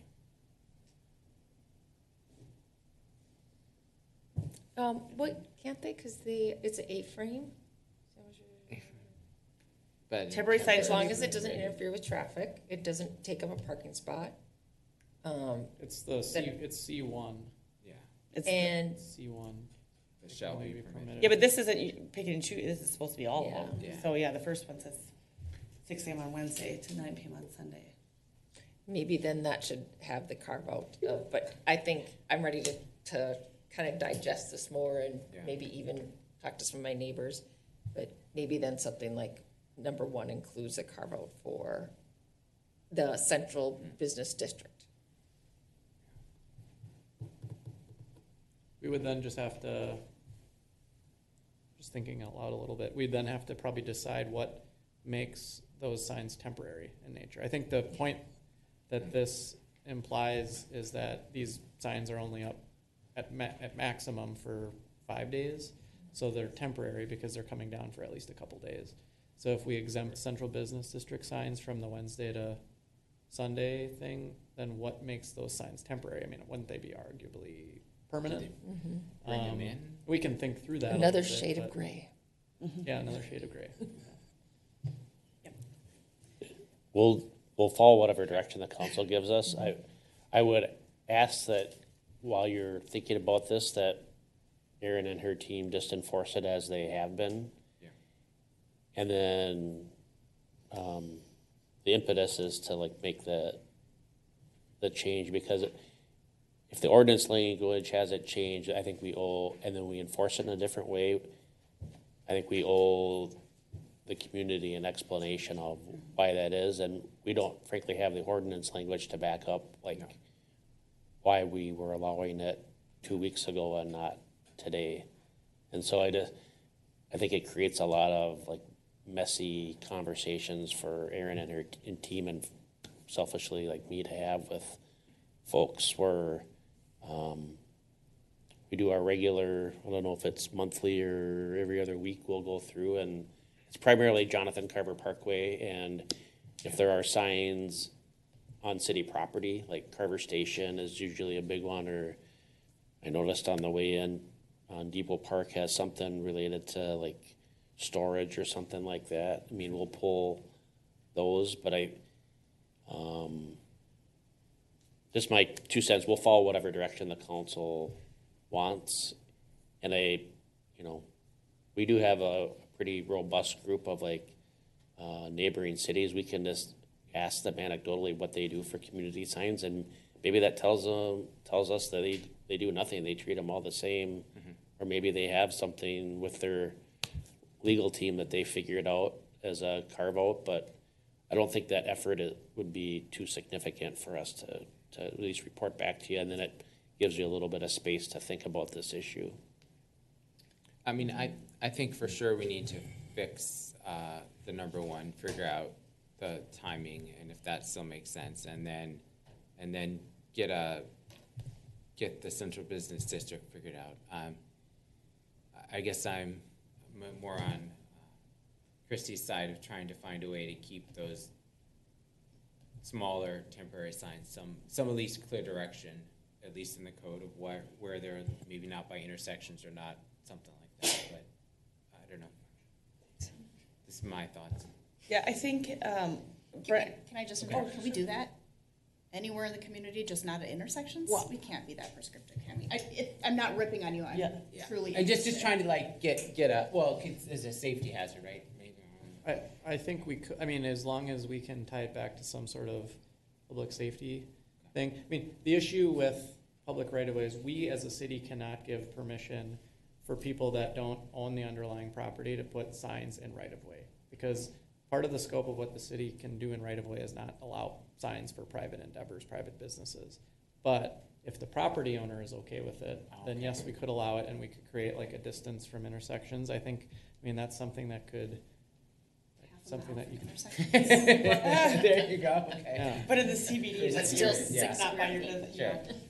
Yes, but you'd want to probably have to be very careful about how you drafted that language, because be careful what you wish for. All of a sudden, you've got boulevard that's full of signs if you don't limit it in certain ways. I mean, I think there's many different ways to look at this, and again, I think we're just looking for. I know it's hard to come up with a consensus as a group, and we don't need to do that tonight. It's just we're looking for a little more directional policy.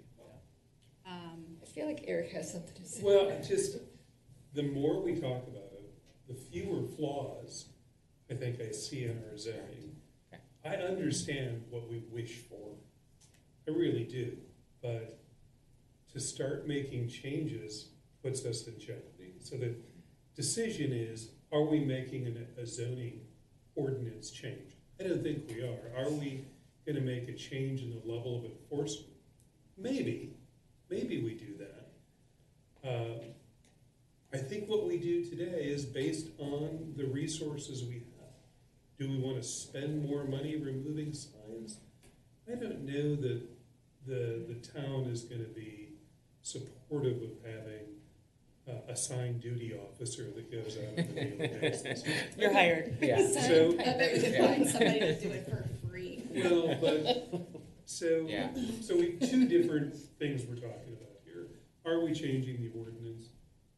I don't think so, not unless somebody has a revolutionary ordinance that addressed this in a way that keeps us out of jeopardy. If you find that, that's great. Tell us about it and we'll deliberate. Do we want to make a change to enforcement and how often we do that, or step it up or step it down? No change in enforcement is going to make everybody happy. So we're going to have to accept not everybody is going to be happy. I don't know that there's a recommended action tonight. I kind of don't feel like there is. That's my opinion. I'd like to, Brent, you talked about just a couple of our neighborhood communities, seeing if they have anything, any language in there that talks about what they do for community organizations. And if it's, you said it's, won't be too much, a few phone calls, see what they have. Yeah, that'll be very easy. We can report back on that for sure. I'd like to know that. And for me, again, the temporary sign things in the CBD district is a little bit hard because of that Monday, Tuesday. So again, I don't know what that looks like.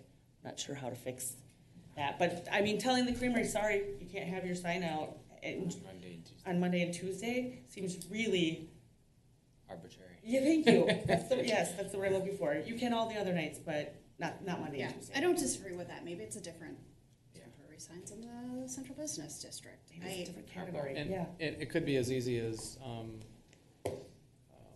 during your operating hours, because you're taking them in then when you're done. Whoever's Theoretically, working that yeah, day I goes think out, so. takes the sign, brings it Which inside. they do. Yeah. Yeah, and I think that would be, to me, that's a temporary sign because it's not staying up permanently. Okay. A lot of cities allow, in central business, Main Street-y type areas, sidewalk, you can put like clothes racks. If you're selling merchandise, you can put it on the sidewalk only during business hours. So I think it's I a very like that. similar from a zoning We've had that perspective. funky up before. Yeah. How does that keep us though from the Christmas tree light hangers? And they want to say, or the basement remodelers folks who say they're open 24/7 or something? Well, I think we'd have to come up with a way to word it. I mean, Okay. we'd probably tie it to businesses that are, open on the they're physical businesses that are open on Broadway or in the district, and then also it has to come in at 9 o'clock at night. And we could look at what hours typically are in that area, or when people are walking around and frequenting those businesses and saying that, yeah, But they have a physical address there too. I mean, if Remodeler decides to throw it in Gazebo Park, he's out of compliance anyways. He doesn't own a business there, so. right, no, this will Okay. only be Yeah. out here. Right. Okay. So I'm They- just saying that I might like- help. They'd still have to get the underlying property owner's Yep. consent. They sure would, yeah. But the language itself is to make it temporary. Right, yes. If there, otherwise, it's not, it's permanent. Yep. If we make this change to during business hours, you can be sure that you're gonna have folks and business owners say that it is onerous to go out and pull these every day. So, yeah, we could do that, and maybe it makes sense, but it has to be temporary. That's what Yeah. this is. I don't think it was arbitrary to pick Wednesday through Sunday. I think it was done to make it temporary. Sure. Right. I actually, living in the downtown and seeing the signs coming in and out, most people don't want to, they blow away eventually, or they walk away, right? So a lot of times once that business is closed, they want that sign inside anyways. Okay. I don't see many that stick around overnight. Yeah, I've seen folks setting them up. Taking them down. Yeah. Yeah. So we can say that. We can say that in the central business district, you have to be a member, have a storefront, No, well, sign. I want to think through it a little bit more, but if the direction is that we want to allow those signs in that district to be all 7 days a week, as long as they're temporary in some way, shape, or form, coming in at night, I think we can make that happen. Okay. And to Brent's point, I mean, they'd still need the property owner's consent, so I don't think you're gonna get a lot of signs from, unrelated to their businesses, maybe that the owner allows tenants to use space for, things like that. Okay, so we're all gonna give some thought to the side and we're gonna calls. We're gonna save ourselves from talking about this for another 4 hours. Yeah, that sounds good. Okay. Thanks, Darren. At the risk of going back to. Here we go. It is, I do think it's critical to talk about when Dave mentions underlying property owner, that is connected, especially in the downtown, the way that downtown was platted, to the adjacent property owner. So if this was a private business that we collectively owned, Harvey's couldn't put a sandwich board in front of our business without If we wanted to be jerks. our consent. Yeah.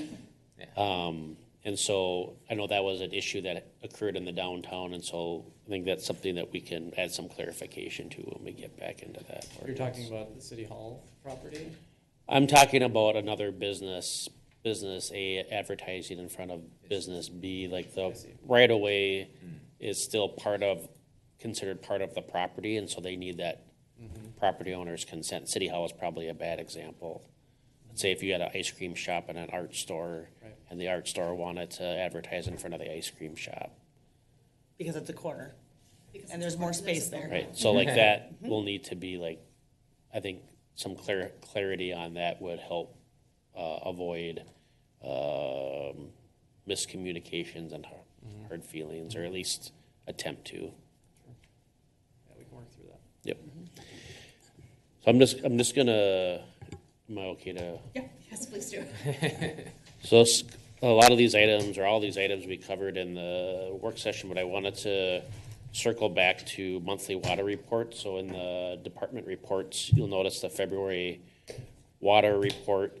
And I know I've talked to Councilmember Pershman about, maybe concepts related to maintenance, household maintenance, and different types of filtration systems. And I just wanted to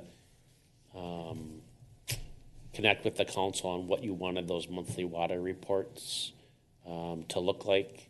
Because there are pros and cons to each, but we'll facilitate it however you want. So if I could maybe defer to you, Councilmember Frischman, on you mentioned some items you wanted in, like, as an educational resource for residents Sure. within that report, I think that might provide a line of sight to the council. And let's say we won't debate this for an hour, but Careful. but you know, I do.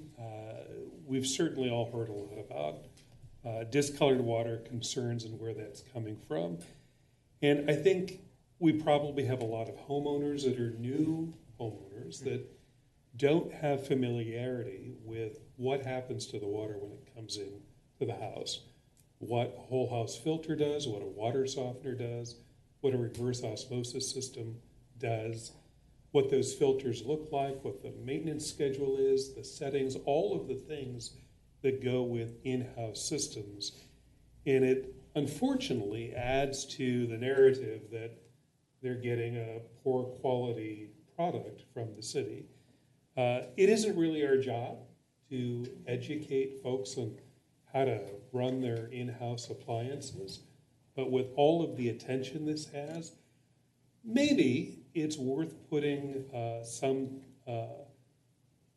kind of information, educational link, or did you know that Carver's water sits about here and your water softener may work best at a setting of 37? Something like that. And here's why. Did you know that your resin tank has a 20-year lifespan on average?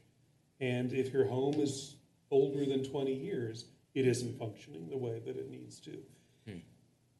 Whatever might help a resident who has those concerns or looks at a gunky filter and thinks this is a result of poor quality water coming from the city versus this is exactly what that filter is designed to do. And it needs to be replaced every 3 months, not every 3 years. I guess we need to decide how much we want to step into the fray or not, or just provide a link or a small section in the newsletter about that. But that was the conversation that I've had with Brent. In the newsletter or on our website? Or Either. either, okay. Yeah. Do we have some of that information on our website, don't we? Yeah, we have the basics on what to set your water softener at. Depending upon like what you'd want to discuss, some of this I'd have to like defer to Aaron or, cause when it gets into like specific water filtration systems, I don't want to guess or have unintended consequences on that, but I do think like resources, available on the website. It's just a matter of like how intricate do you want it and what do you want. And there, normally on something that's maybe this kind of day to day, I wouldn't check in, but I think the sensitivity in the community is really high related to water. So I want to make sure that there's consensus from the council on like what you want to say and how you want it said. Right. So I think that kind of hits it right there too. So we do have that sensitivity right now.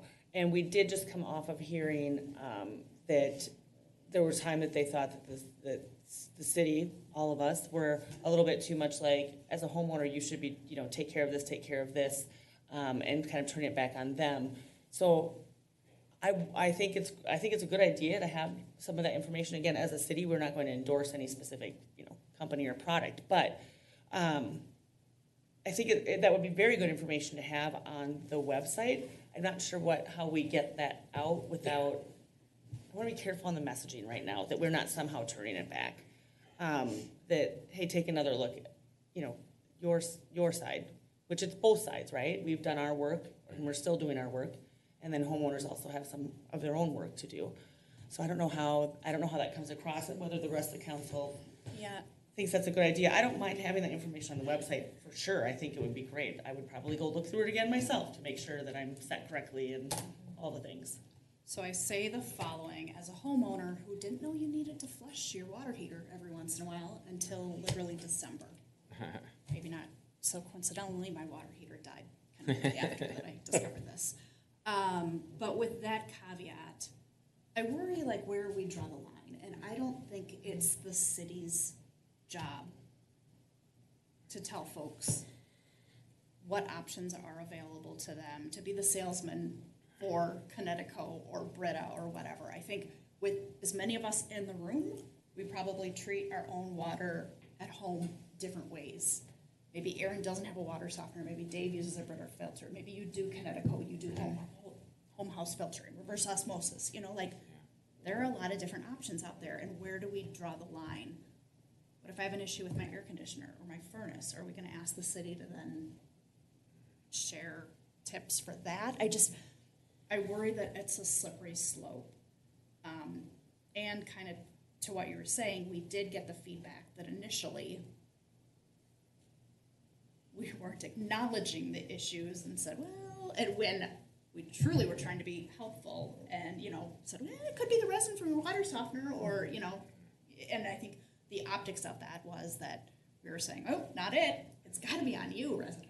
So I do really want to be careful about that, but I feel pretty strongly that it's not the city's job to tell you what your options are for the water that's inside your home or how to maintain any of the appliances that you have within it. I think the information is a great idea. I'm looking at the website and we have that resident guide, 8 pages already. I think add it to that. And that definitely just kind of just being good stewards. But yes, it is, you know, because they're paying for the water service, if this is a way that can optimize the service that we're giving them by educating them. And then maybe there's something different. And I know it's not a water quality, but just the water cost. You know, new owners, new home probably needs a different education piece about adjust your sprinkler system. New resident, but in a 20-year-old house, needs education on something like the water heater or filtration system. So I would support it, and I think the resident guide would be a good place to start. I honestly think that's the city's job, and I don't think that we have experts on staff who know, as part of their role, how you run your water softener. And to what you said, I worry about the messaging of our water in the city of Carver is safe, period, end of sentence. Yeah. But if you want to filter it, and if you want to do this, and if you want to do that, here's from the city how you do that. I worry that that's... So I think that's an absolutely valid concern. You know, what is the line? And I started with, who are we to tell them what to do with the water in their home? However, we have a lot of folks that are quick to post a picture of a dirty filter, and where did that come from? And I think there's really a breakdown in understanding of what gets delivered by the city and what a final product is. That isn't blame. That is, I think, just kind of the basics of home ownership. And some people know that, some people don't. There's a wide range. Do we want to have that on the website as a resource? I think it could be helpful. I don't think we, the intent isn't to put blame. It is to help people understand what those systems do, not by brand. There are probably 4 different types of systems that process the water in your house and what their functions are. We can choose to educate, or we can answer one by one. Well, this is why you have a dirty filter. This is why your water softener isn't working, because we've done that on a case-by-case basis. We are doing that. We're going in, we're testing, we're saying, well, this valve broke and it caused this, and it caused this leak, or these filters don't function anymore, and that's why you've got this product. Or when you turn on the faucets to your hot tub, the water is coming out so fast that your in-house systems can't keep up with it. So even though you've got them, you're going to have discoloration. And that isn't a fault. That's how those systems work, and that's the limitation of those systems. So we can do it case by case. We can continue to do that. We're going to continue to make improvements and city water infrastructure. Talked about filters tonight. Do we want to provide some education online? I don't think it hurts us to put some links on our city website. So But Eric, I understand the reason not to. I am on board with putting it on the website. Yeah. I don't think that we need to call it out in the newsletter. We've talked a lot about water in our newsletter, and that, like, again, as Courtney said, our water here is safe to drink.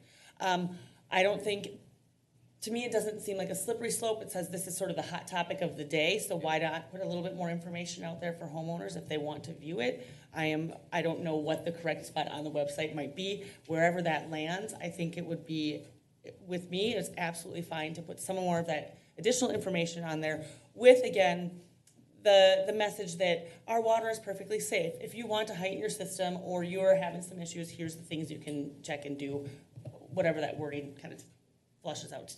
That was actually an accident. That was really an accident. But no, so for me, I'm happy to see it on the website, including the things that you've talked about, again, with the messaging that we're not telling you to do this because the water isn't safe. So. Right.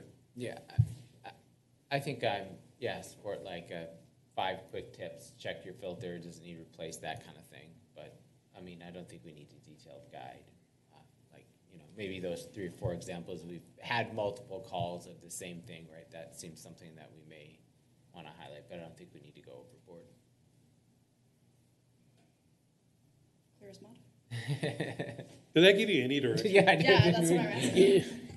Yeah, what I'm hearing, and I can work with Aaron and Eric Menth and the other utility techs, I'm hearing kind of just like a little call-out section on the website that says some water resource links, so like best practices, like there are, I know the state has one for water softeners, I think there's one for hot water heaters, there's probably some other, like, we'd probably focus more on like agency and like government entity resources. Let's do that so that Yeah. it's not the city says to do this. But it's more like, if people want to get more information, we can have kind of a little online library on our water page for it.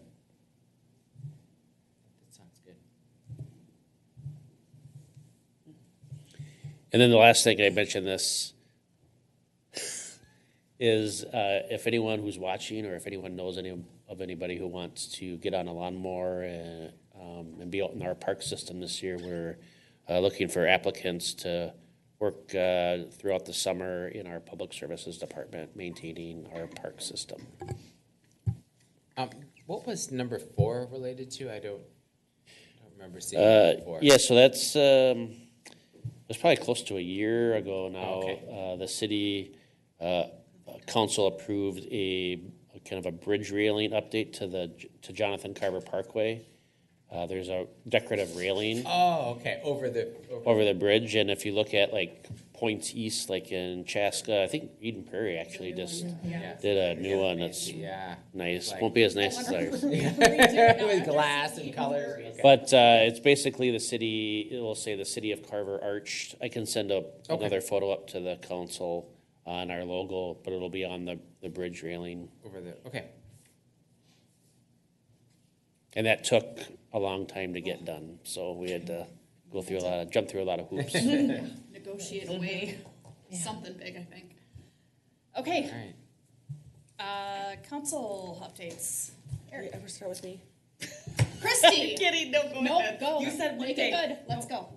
Okay, we had HPC meeting on March 12th. We talked about the 3rd Street Bridge project, so Aaron was here to talk about that.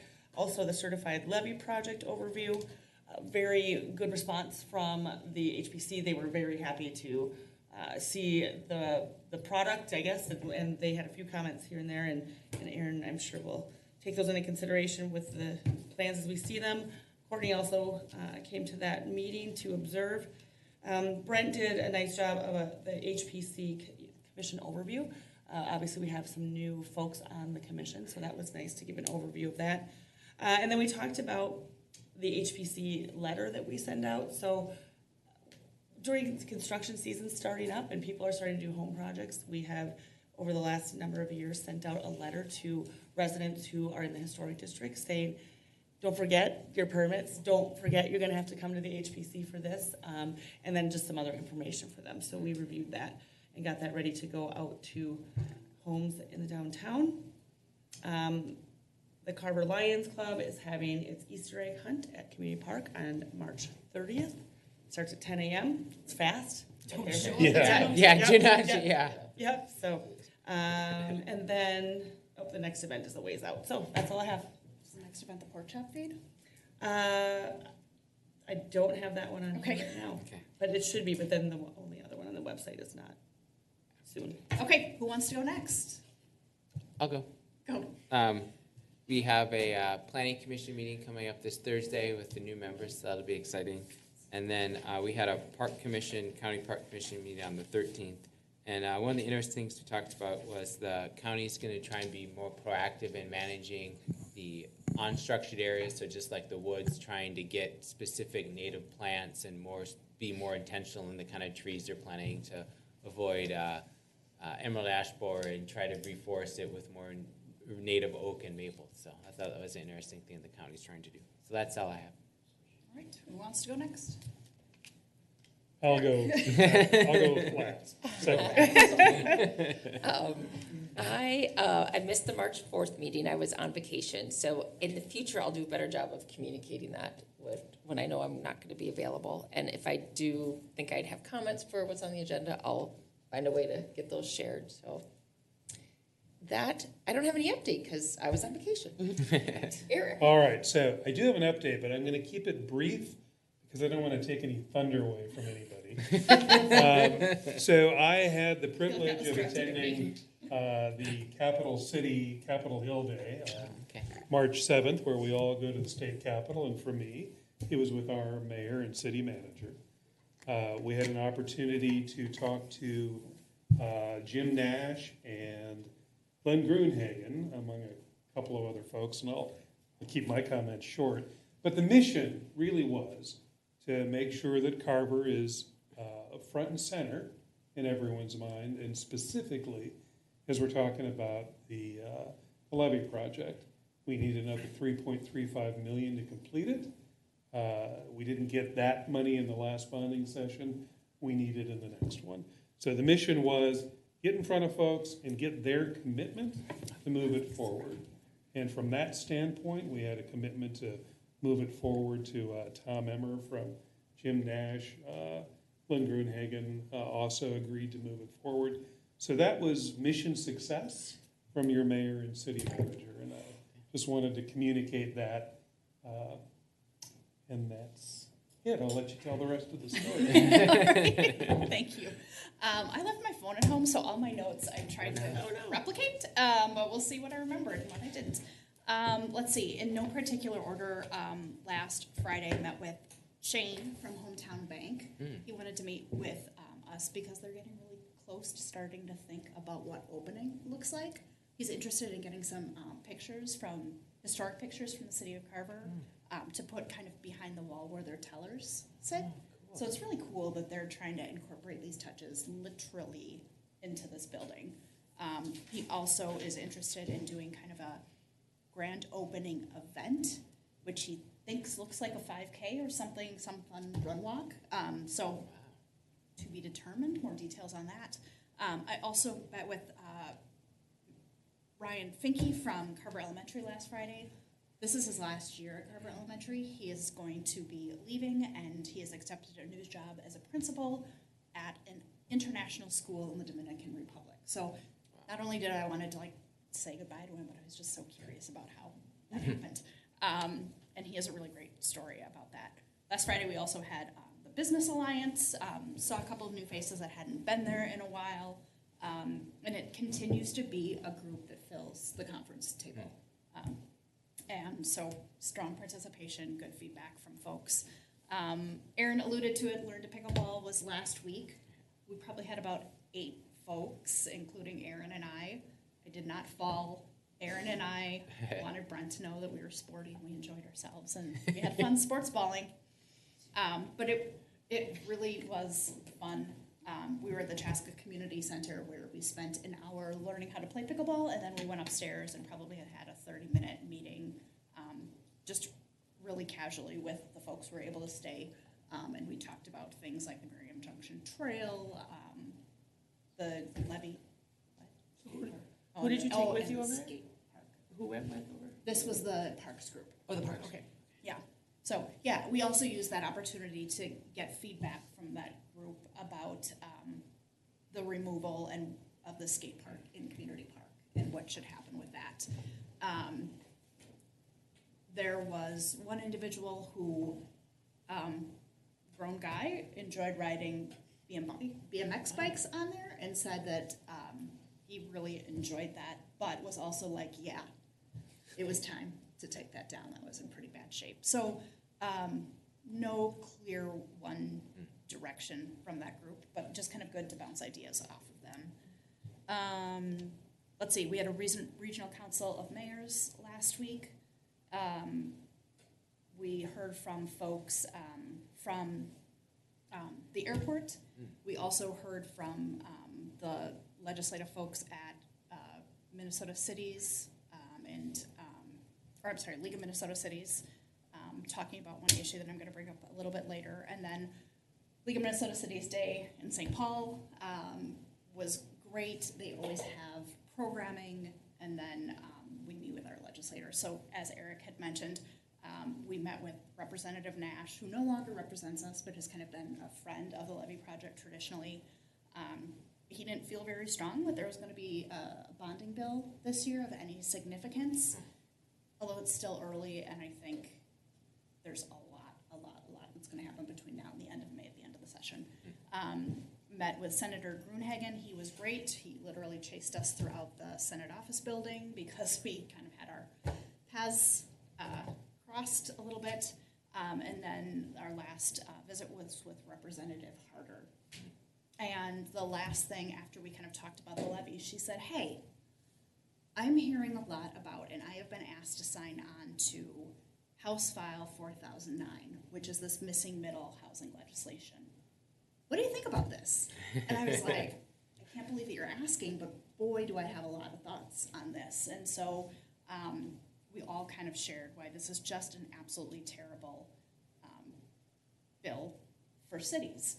This, again, something that we talked about at the Regional Council of Mayors meeting last week, and I truly have yet to find a mayor, anybody representing local government, who's like, I think it's okay. You know, even Jacob Fry said, I understand where they're heading, what they want to accomplish with this, but I certainly get that it would not work for some of your cities. It's not a one-size-fits-all. We can't accomplish this with one-size-fits-all. Do you know who's authoring that? Like from where in the state?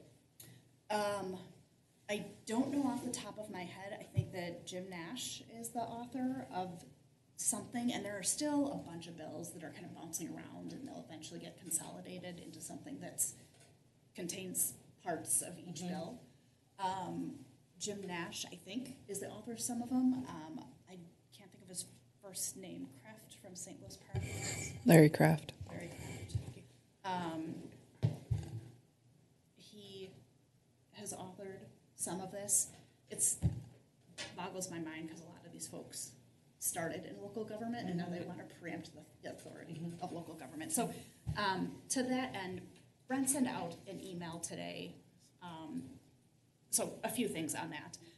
Hopefully appearing in this week's Chaska Herald and Chanhassen Villager will be a letter to the editor that is co-authored by the 4 mayors of Eastern Carver County. So myself, Elise Ryan from Chanhassen, Mark Winchell from Chaska, and Deb McMullen from Victoria. So we got that written in like 24 hours and got it submitted to the papers today. Brent sent out an email today from the League of Minnesota Cities that has a link to a city zoning authorization, what is it? City Zoning Authority Model Resolution, which I would like for the city of Carver to sign on to. All of our peers in that peer group that I mentioned of the Eastern Carver County communities have all written formal formal letters to their elected officials saying, we oppose this, here's why it concerns us, and I would like for Carver to join that group. So I just wanted to bounce it off of you all and see if there was support for that. Absolutely. Yes. And I haven't had a chance to read the email yet, so is it for all the things that we're just talking about right now? Or what, This, what are we signing off on? Because I haven't had a chance to look at that email today. let me see if I can find the model resolution. Yeah, this is it. It's local zoning, preemption. It's just everything that's kind of bouncing around. It's so concerning. So that's part of it. So this is one thing, the resolution, and then I think another option, and I was going to try to write something today, and my afternoon got away from me, but come up with a draft to share. And I don't know if it's too late. I can probably have something. I hope it's not too late by April 1st, but I can absolutely have something by then to share. Well, we can prepare it and present it so you can look at it. You wouldn't have to agree to it tonight. Yeah. No, I'm fine with Yeah.